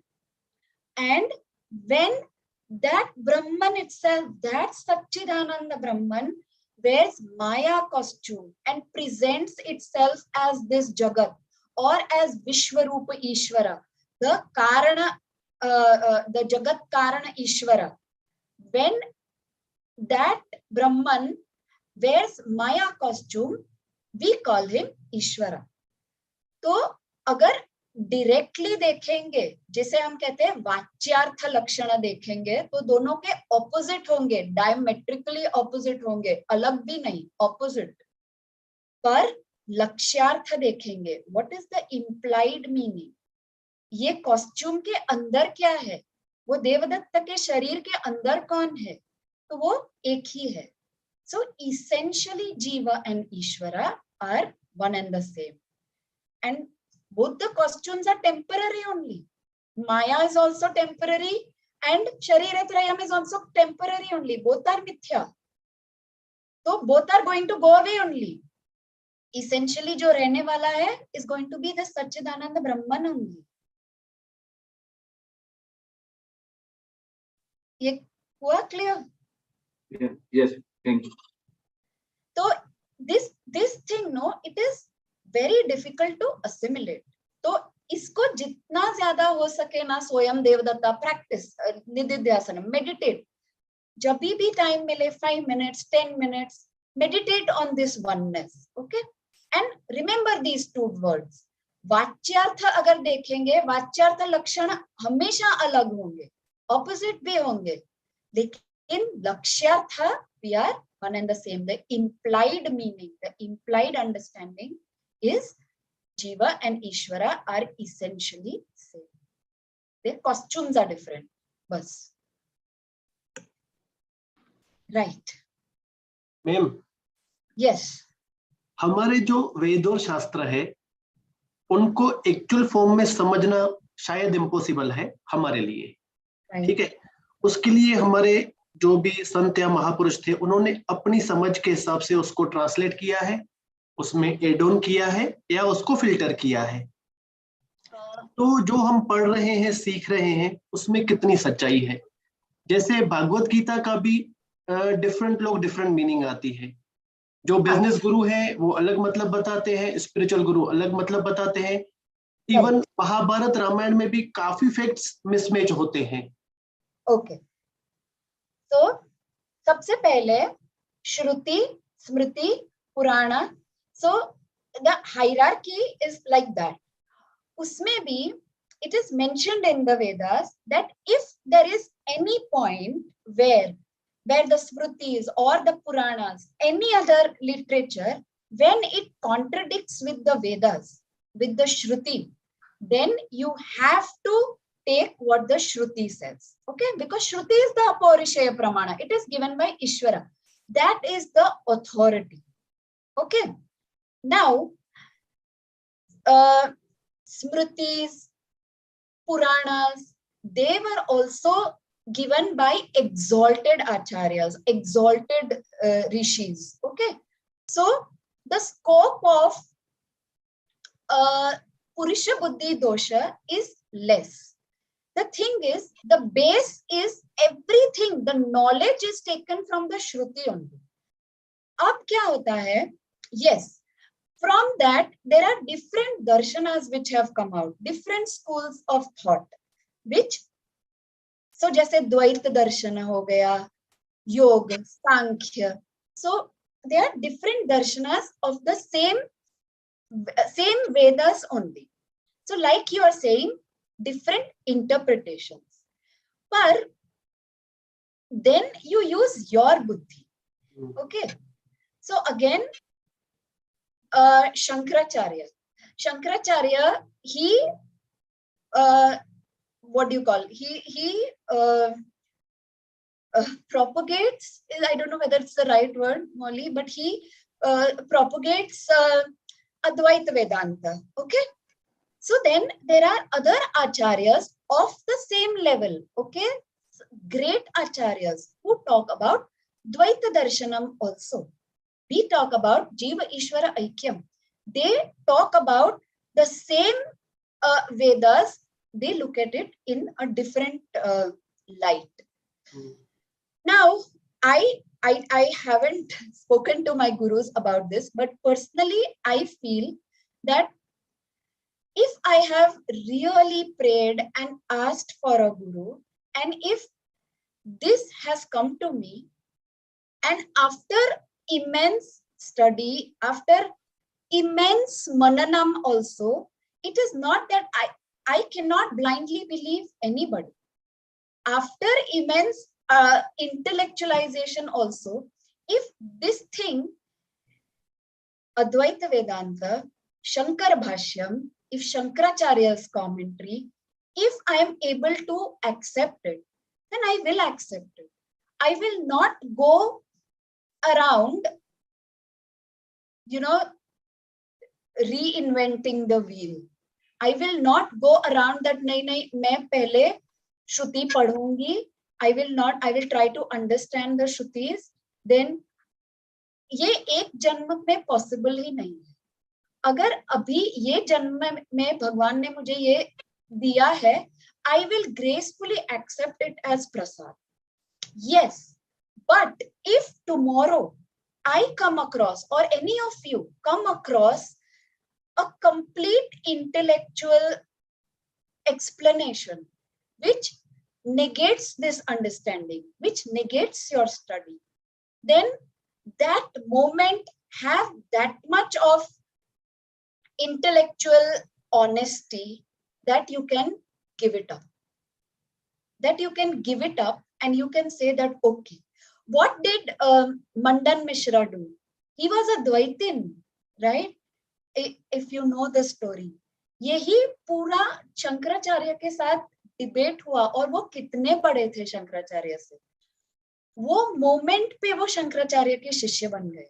उन्होंने तो पूरा जीवन like a complete different philosophy पे निकाला था. वो मोमेंट पे वो बन गए शंकराचार्य के शिष्य. अद्वैत वेदांत, सुरेश्वराचार्य ही became, right? So उतना इंटेलेक्चुअल ऑनेस्टी होना चाहिए. अब हमारा कैपेसिटी तो नहीं, और and it will be foolish if this study is bringing about a transformation in my life. I might as well continue with it. It is faith pending inquiry. After doing so much inquiry, I now have faith in it.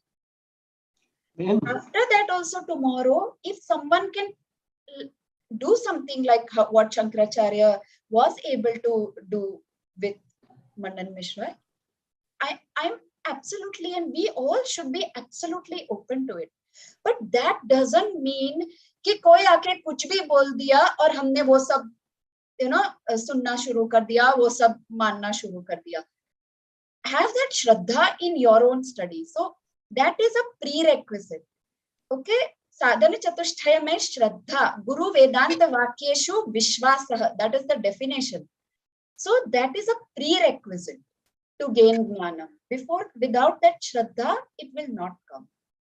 नहीं मैं कोई भी doubt नहीं कर रहा हूँ. मैं जैसे आपने बताया है कि आगे वेदों और शास्त्रों पे अभ्यास करना है. Right. तो इसके लिए बस एक ये सवाल आया तो मैं जानना चाहता था. No, it is a very important question, Deepak ji, because Bhagavad Gita, especially Bhagavad Gita, people have done everything out of it. Bhagavad Gita for management, Bhagavad Gita for this, Bhagavad Gita for that. तो वो क्या है पता है, starting में मैंने बोला था, एक एग्जाम्पल दिया था कि आपको से सबसे पावरफुल दुनिया का जो भी आदमी है, से द प्रेसिडेंट ऑफ अमेरिका, वो आपको अपने घर पे बुलाता है और आपको बोलता है कि तुम्हें जो चाहिए वो मांगो, मैं तुमको दूंगा, तुमको जो चाहिए. और हम उसको जाके बोलते हैं कि मैं जब आया ना तुम्हारे घर पे तो तुम्हारे गार्डन में पंपकिन था, तो मुझे वो पंपकिन चाहिए, मुझे वो कद्दू चाहिए. तो हम जो चाहिए वो मांग सकते थे और हमने क्या लिया, lessons for management. So it is not that Gita does not give lessons for management. It definitely gives immense lessons on management. But that is such a trivial thing to take from Bhagavad Gita. When it can give you Videha Mukti, when it can give you, it is a Moksha Shastra. It is not a Dharma Shastra also. When it can give you such a big thing, why to take only pumpkins from there? True. है ना? और ma'am 2-3 points हैं. Yes. अगर आपके पास समय हो और future में कभी गीता का अभ्यास स्टार्ट कर रहे हैं तो उसके लिए मैं इंटरेस्टेड हूँ. तो जब भी अगर स्टार्ट कर रहे हैं, Deepak bhai, that is coming on the way. आज ही announce करना था. I'm just waiting for the questions to get over. Okay. I'm also game for that. Deepak ji, good question. ठीक है, चलो इस पे तो अब आ रहे हैं. तीसरा मैम, जो भी ये वेदांता की स्लाइड्स आपने बताई है वो पीडीएफ या किसी फॉर्म में मिल सकती है, इफ पॉसिबल? ओके, सी दीपक जी, मैंने है ना ये क्लास में वैसे भी बहुत स्पून फीड किया है ना, like I have given a lot of slides and the thing is you will not benefit by only looking at the slide.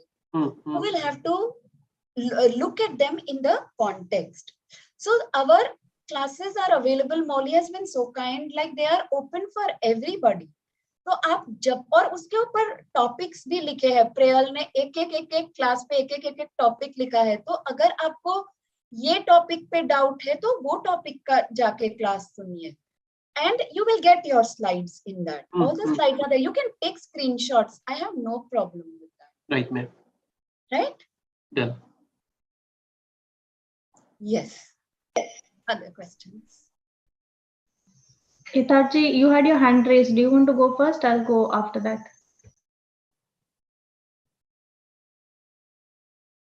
No, my question was answered. Thank you. Okay.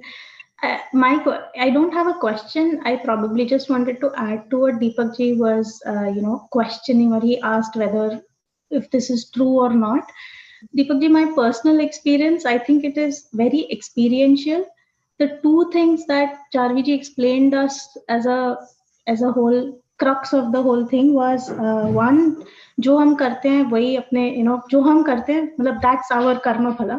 So we are whatever we do is our own fruit, and fruit नहीं बोल सकते, but it is mainly our own doing. And second is we got to be the bigger contributor in the relationship. I just feel जो basics थे, यम नियम, सत्य, अहिंसा, वो जब हम खुद करते हैं ना तो पर्सनली आई फील हम बहुत स्ट्रांग हो जाते हैं.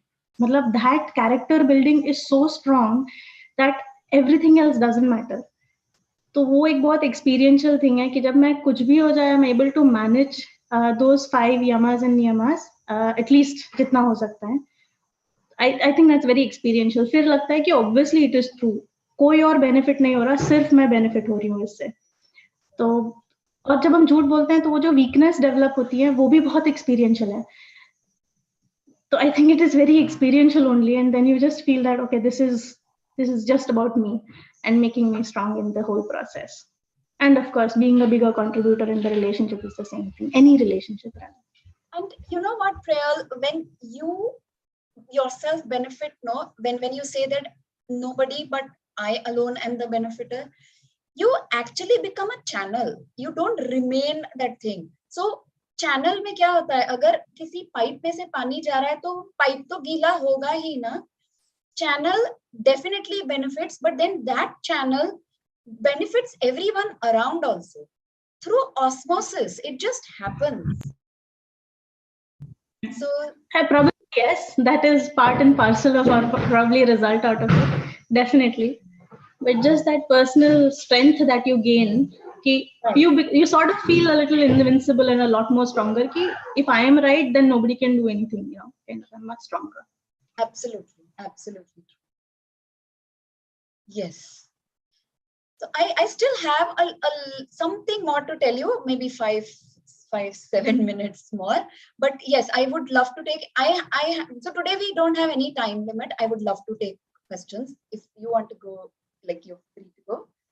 But yes, Hitarji.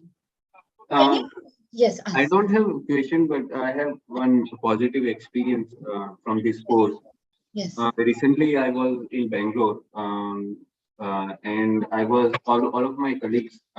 We were out for party, and all my colleagues were eating non-veg, smoking, drinking, everything, and still like I was partying with them without doing whatever they were doing. Right. And still I had compassion for them. I didn't make them feel like I'm different from them. Right. But before, whenever I used to go out for party, I was feeling a lot of discomfort. Okay. But this course has helped me how to have a compassion for all the jivas, and I think that helped me to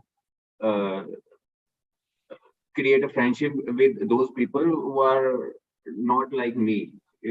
Still I was able to make them as a friend, and I they were surprised, like how we are able to. I was enjoying, I was also enjoying, so they were feeling like, how come you are enjoying, you are not doing any of these things? And then so yeah, I think I learned from this course only that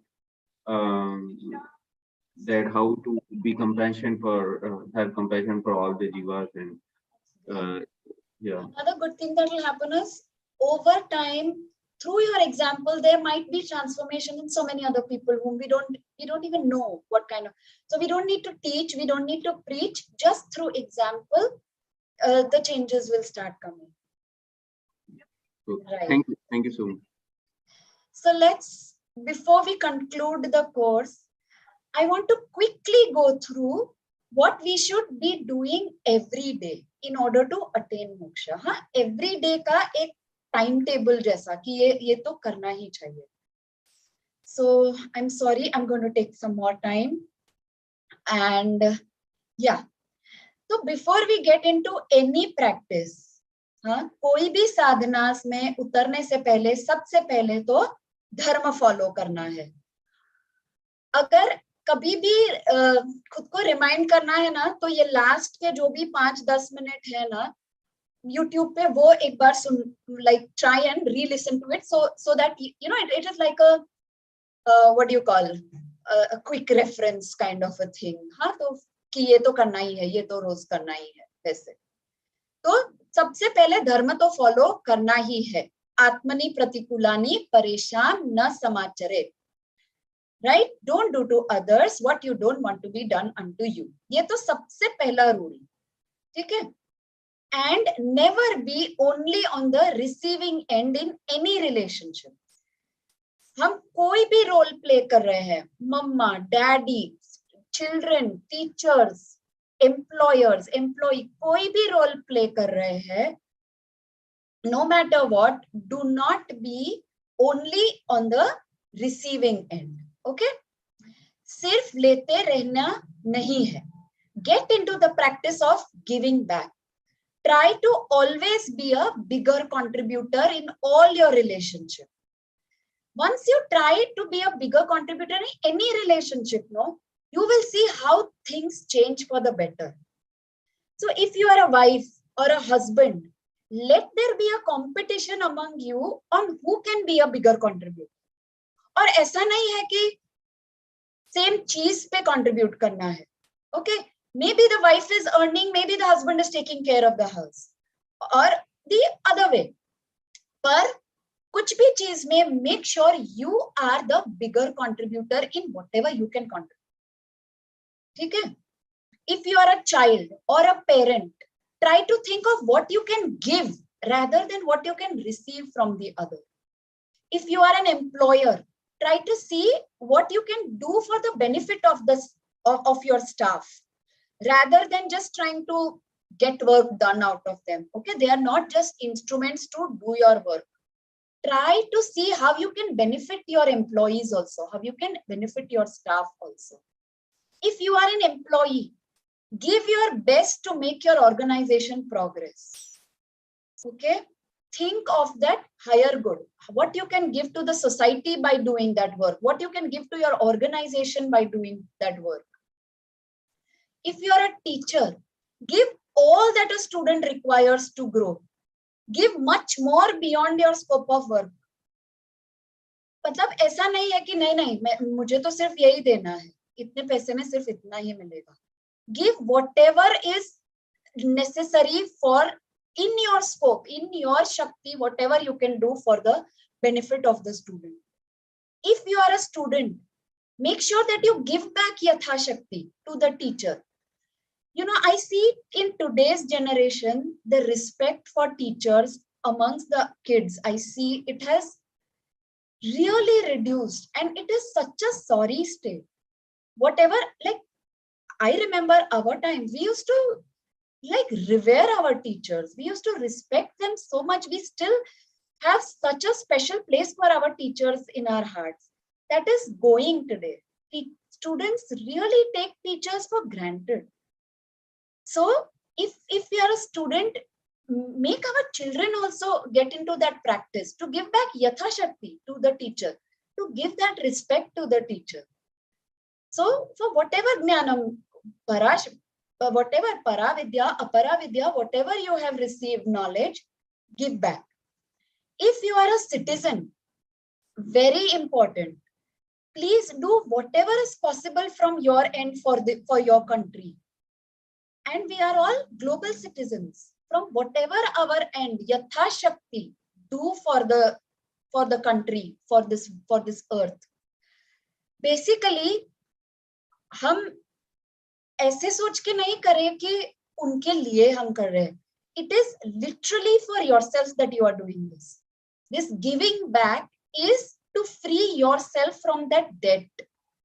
We have such a big rinam that we have to remove. We have to clear the debts. It is so important. So even if it is uncomfortable, like paying taxes, doing the right form of business, it can get uncomfortable. But even if it means discomfort, do it. किसी का कुछ भी अपने ऊपर बाकी मत रखिए. Don't keep anyone's debts. Try to give back in whatever way you can. And don't worry about how small or how insignificant your contribution may look. Okay? It does not matter. Your husband or your wife, it might, you know, don't think कि उसको कैसे लगेगा कि वो तो कितना कर रहा है और हमने तो सिर्फ इतना ही किया. यथाशक्ति जो भी हो सके करो. Don't think about how big or how small it is. Okay? It is your bhavna, your gratitude. That is what matters.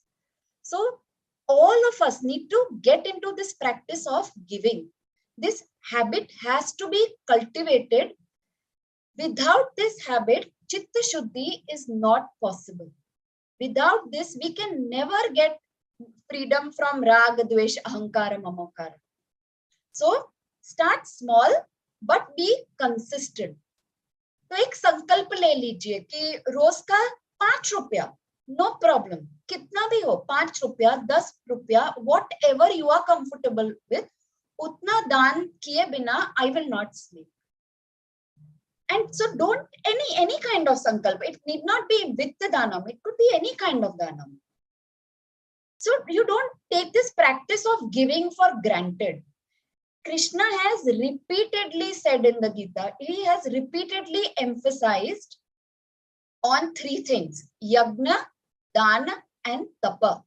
He says yagna, dana, and tapa should never be given up. It should never be given up in your life. Yes, until, not like never, until you become a Brahmanishta. Tab tak yagna, dana, tapa, he's repeatedly said, he's repeatedly said that do not give them up. So that's about dharma and danam. Okay. Now let's go to the first practice of the path. Right. Okay. Sorry, I didn't read the message, but yeah, if anyone wants to leave, please, you can leave. Okay. The first practice. Bye. Thanks for the session. All right. You. Bye. Bye. So, first, most important, Pancha Mahayagnas. Start right now if you have not already started. Every single day without a miss. It takes hardly any time, okay? So, ideally, हमें पंच महायज्ञ अपने duty के तौर पे करने हैं. It is a विशेष धर्म. But what happens in the beginning, वैसे नहीं होगा, ड्यूटी के तौर पे नहीं होगा हमसे. क्या हो, we have always been on the receiving end, no, from all the aspects of the universe. तो अभी हमारा ड्यूटी है ना वो ऋण चुकाने का. So we have to do the punch महायज्ञs, no, to clear those doubts, those debts. But जब हम शुरू कर रहे हैं ना, तो ये भावना कभी नहीं आएगी कि मुझे मेरे ड्यूटी के जैसे करना है. That nishkam bhavna will never come when you are just starting.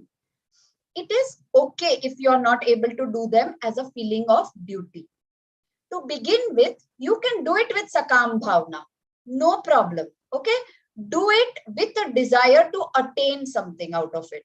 Do it with a desire to कि मेरा एक ये लॉन्ग लिस्ट है भगवान, मैं पंच महायज्ञ रोज करूंगी, मेरा ये लिस्ट तुम आप टिक कर दो, आप फुलफिल कर दो. ऐसे करो शुरू, no problem. Shastra says, Gita calls it the Kamaduk. It is the wish fulfilling cow. Gita calls the Panchamaha Yagna as a Kamdhenu. Do it like a Kamdhenu. कि हाँ मैं ये करूंगी ना तो मेरे ये wishes fulfill हो जाएंगे. Do all the 5 yagnas for 1 whole year every day. Do it with this bhavna also कि मेरे wishes fulfill हो जाए, no problem. And after that 1 year, no, you will come back to me with a list of positive things that have miraculously happened in your lives. I promise you. Okay? So you please start with this. It is okay if you do it with ये करने से मुझे ये मिलेगा, इसलिए I do the Pancha Mahayagnas. It is okay, but करो. Go from not doing to doing. And slowly with practice, the Nishkam Bhavna will also come. Okay? कि अरे निष्काम भावना नहीं आ रही है तो मैं नहीं करूंगा, ऐसे नहीं. Start.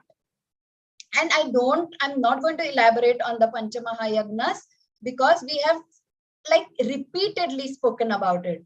Deva Yagna, Pitru Yagna, Brahma Yagna, Manushya Yagna, and Bhuta Yagna.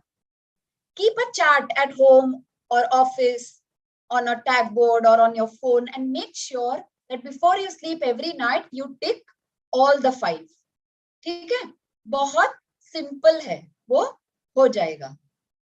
And along with the Panchamahayagna, do at least 1 mala of japa. Okay, 1 mala. It could be your Ishta Devata. Fall in love with your Ishta Devata. If your mind wanders, lovingly get it back. But do 1 mala every day. And if you're doing it for a length of time, and if you are comfortably holding a steady mind for those 5 to 10 minutes, Ishta Devata Nam Japa will not take more than 5 to 10 minutes. So if you are comfortable holding a steady mind for that much time, then you can move from Nama Japa to Mantra Japa also.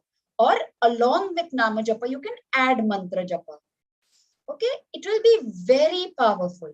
It will take longer. So you can even practice this Chitta Ekagrata for a longer time also. So Nama Japa, Mantra Japa, but 1 Japamala every day. So Panchamahayagnas and Japa. Then, Just one question. Yes. In the Brahma Yagna, is it okay if we repeat a known chant, or should we learn a new one? Of course, learning a new one every day is a good 1 line or something, but is it okay if we chant the known one? It is absolutely okay. But in the real sense, in the true sense, Brahma Yagna means Shastra studies. So Shravana Manana Nididhyasanam, that should be an integral part of your Brahma Yagna. So studying and propagating. Okay, so along with your japa and parayanam, add Shravanam Mananam Nididhyasanam also.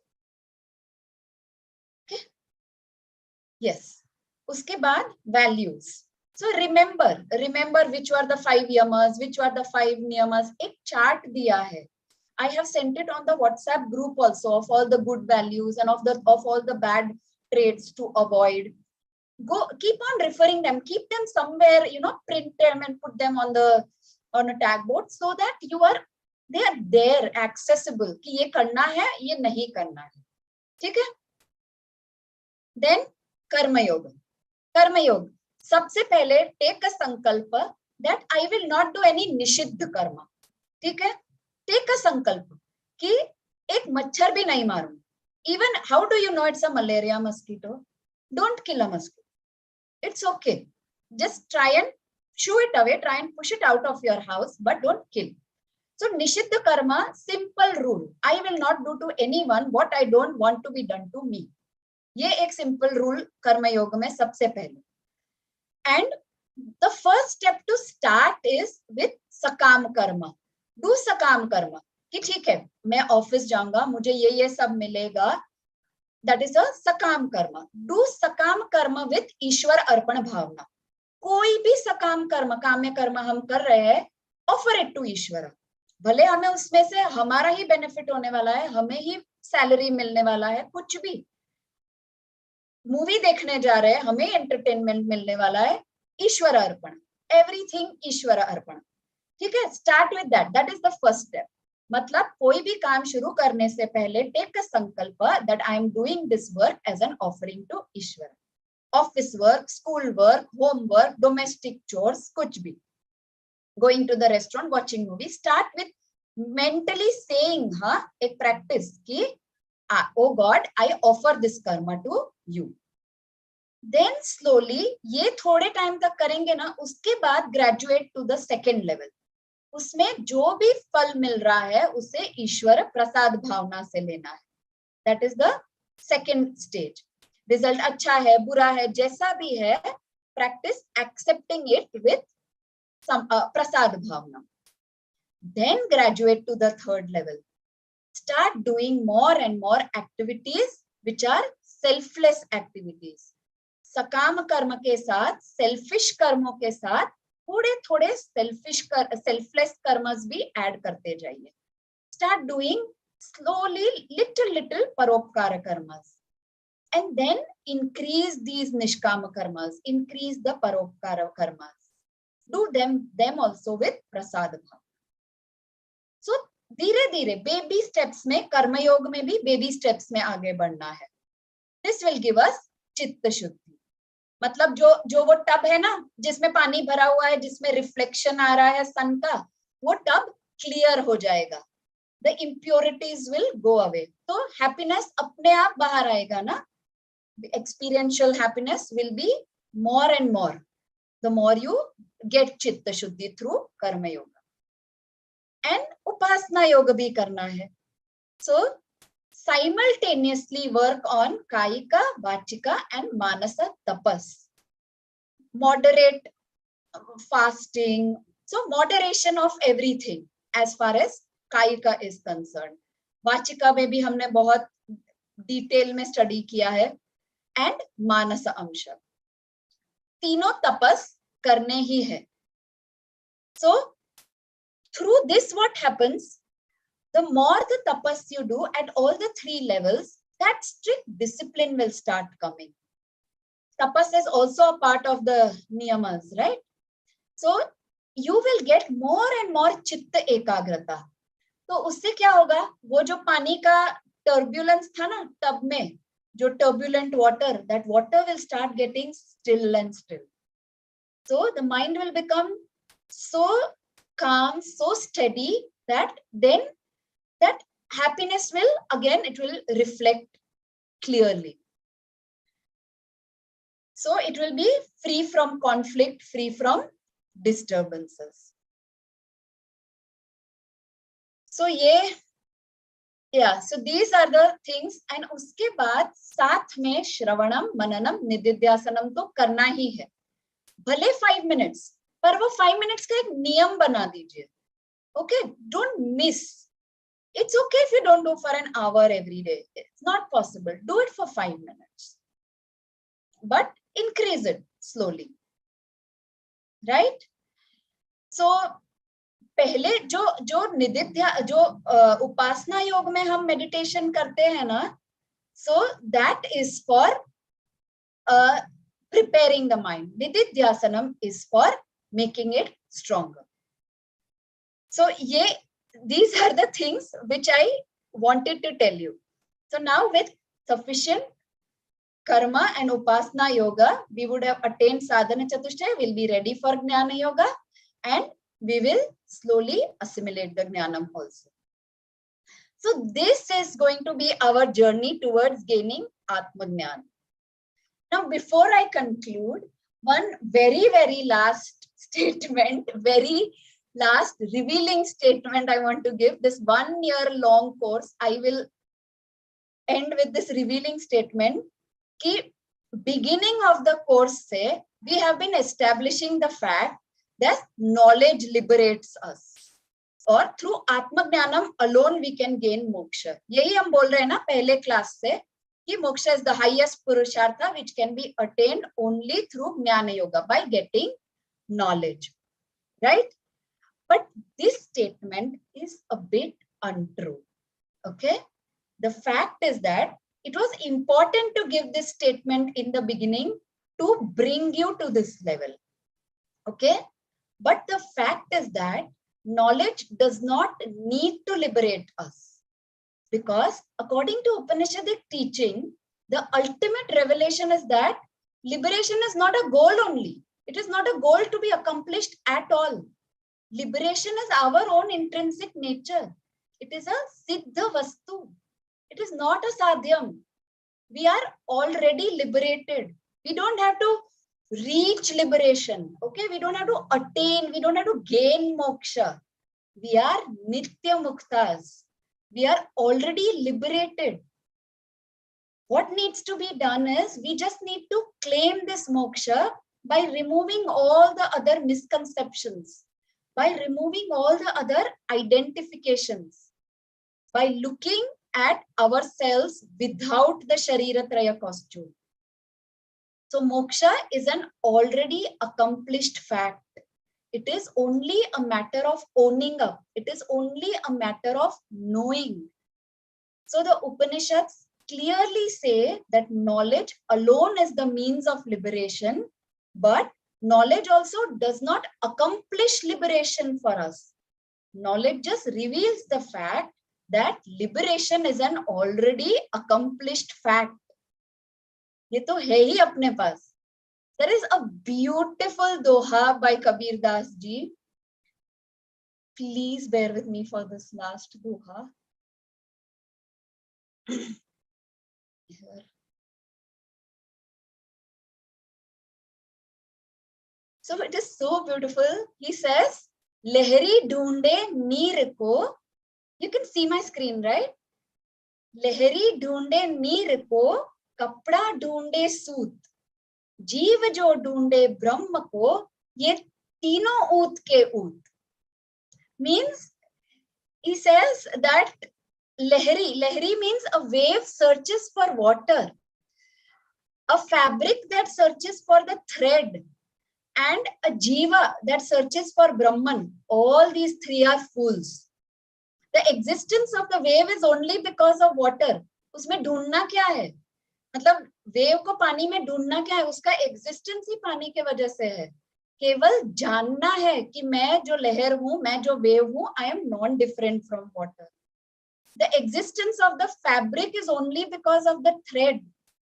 Fabric and thread can not be different. In the same way, I the जीवात्मा, I am non different from ब्रह्मन. So like the Kasturi deer, I don't need to run around trying to attain moksha. I don't need to run behind moksha. It is already accomplished. So, aham brahmasmi. So I hope that your journey that started with this course, it leads all of you to claiming that aham brahmasmi. Thank you, Charvi. This last thing we didn't see coming at all. I didn't see this coming at all, but thank you so much for everything. And yes. Thank you. And I would really like to offer my koti dhanyawad firstly to Ishvara for helping us complete this 1 year course. It's like 1 year long course without any obstacles. And also my immense beyond words gratitude to my gurus, Swami Paramarthananda ji and Keshanavasan ji, and to the entire Guru Parampara. So Shri Guru Bhyo Namaha. And big heartfelt gratitude to Molly for offering us this platform to make this interaction possible. And thank you to all of you for giving me this opportunity. Thank you to you. Just stop sharing the screen. The pleasure is all ours. Thank you. Yes. So you gave a whole year of Jnanam and then a summary and then summary ka summary and then uska bhi summary. And then in one doha you summarized everything. So yeah, no words actually, but yes, thank you is the only word that I can say right now, but much beyond that. And I hope everybody had a... I just didn't want her to go. As the year was ending, I was already planning ki abhi Charvi ko kaise pakde. So then the idea came up ki 4-5 class, because we've done this for a one whole year, let's do a Tattva Gyan ka Parayanam, Tattva Bodha ka Parayanam. I think that would be 1 hour, no, Charvi? 5-6 classes? Yeah, 5 classes, I think. And then, जैसे दीपक जी ने बोला, I actually ये था मेरे mind में कि भगवत गीता को we should address that, but एक ये भी था कि जनरली श्लोक बाय श्लोक जब जाते हैं तो भगवत गीता अनएंडिंग हो जाता है, 1 साल 2 साल, and then you kind of lose the link कि हम कहाँ हैं. तो we were thinking, and that was Charvi's idea actually, we'll do a Bhagavad Gita summary. तो एक ओवरव्यू मिल जाएगा कि what is the whole text saying, what is each chapter saying in context with each other actually. एक ये establish हो जाए, उसके बाद it's always a journey that everybody can individually take or we all together can take into the details of the text. और while we were discussing Bhagavad Gita, Charvi is of the opinion कि भगवत गीता शुरू करने से पहले we all should do भज गोविंदम. तो अभी एक और एडिशन आ गया है कि we should do भज गोविंदम. It's a small thing and then move on to Bhagavad Gita. तो वो मेन टेक्स्ट पे पहुंचने से पहले हमारा एक बेस बन गया है. तो एक कॉन्टेक्स्ट से हम भगवत गीता को देख पाएंगे, क्योंकि आप लोग I can see everybody is at a certain age, life में जितनी भी बार भगवत गीता पढ़े हैं, हर एक बार एक अलग मीनिंग बाहर आता है उसका. Depending on where we are in life, the meaning will unfold. So this slowly building this base foundation will really help to pitch into Bhagavad Gita. So that is the plan. What dates we will have to ask Charvi ji when she can do this for us, and even for you all, whoever is in for this, you can let us know. So that's the plan. Tattva Bodha, then Bhajagovindam, and then Bhagavad Gita. Absolutely. Thank you so much for staying for like 2.5 hours and more today. That's wonderful No, journey with you. Yes. It's fantastic. Thank you so much, Mauli ji. Right. And It was any a- doubts, anytime, so just feel free. I'm just a message or a phone call away. You can ask anytime. Yes. Right? Her Thank you, request sir. tha So ki nice of you. while you are while she's so open that you can message, if it is not something very personal, do it in the group so that others can benefit. कभी कभी Yeah. बहुत अच्छे questions होते हैं, फिर चारवी अपने personal message से उठा के group में post कर दिए. Might as well आप group में, now we are like a close knit group, we can actually take these discussions further. Yes, know. that's a good idea. Yeah. And Charvi, sorry, some classes not, I mean, most classes I couldn't join on the time, but it was always that I would listen to the classes repeatedly in the night or, always. So Yes, thank you while very you much are for doing your Shravanam, I am happy. always. In fact, I was Thank thinking, you. Thank you very Thank you much. so much. Namaste. Wait, we'll do Purnamadam, please. Sorry. Om Purnamadah Purnamidam Purnat Purnamudachyate Purnasya Purnamadaya Purnamevavashishyate. Om Shanti Shanti Shanti. Hari Hari Om. Shri Guru Hari Om. Thank you. Namaste. Thank you. Namaste. so we will be meeting next Saturday 6:15 for Tattva Bodha. Right. I will send the text to everybody before that. If possible, take a printout. It will help. नहीं तो अगर आप बहुत techno savvy है तो phone पे भी देख सकते हैं, लैपटॉप पे भी देख सकते हैं, बट प्रिंट हमेशा हेल्प करता है. I'll send the text up to in the group. Okay. Good night, everybody.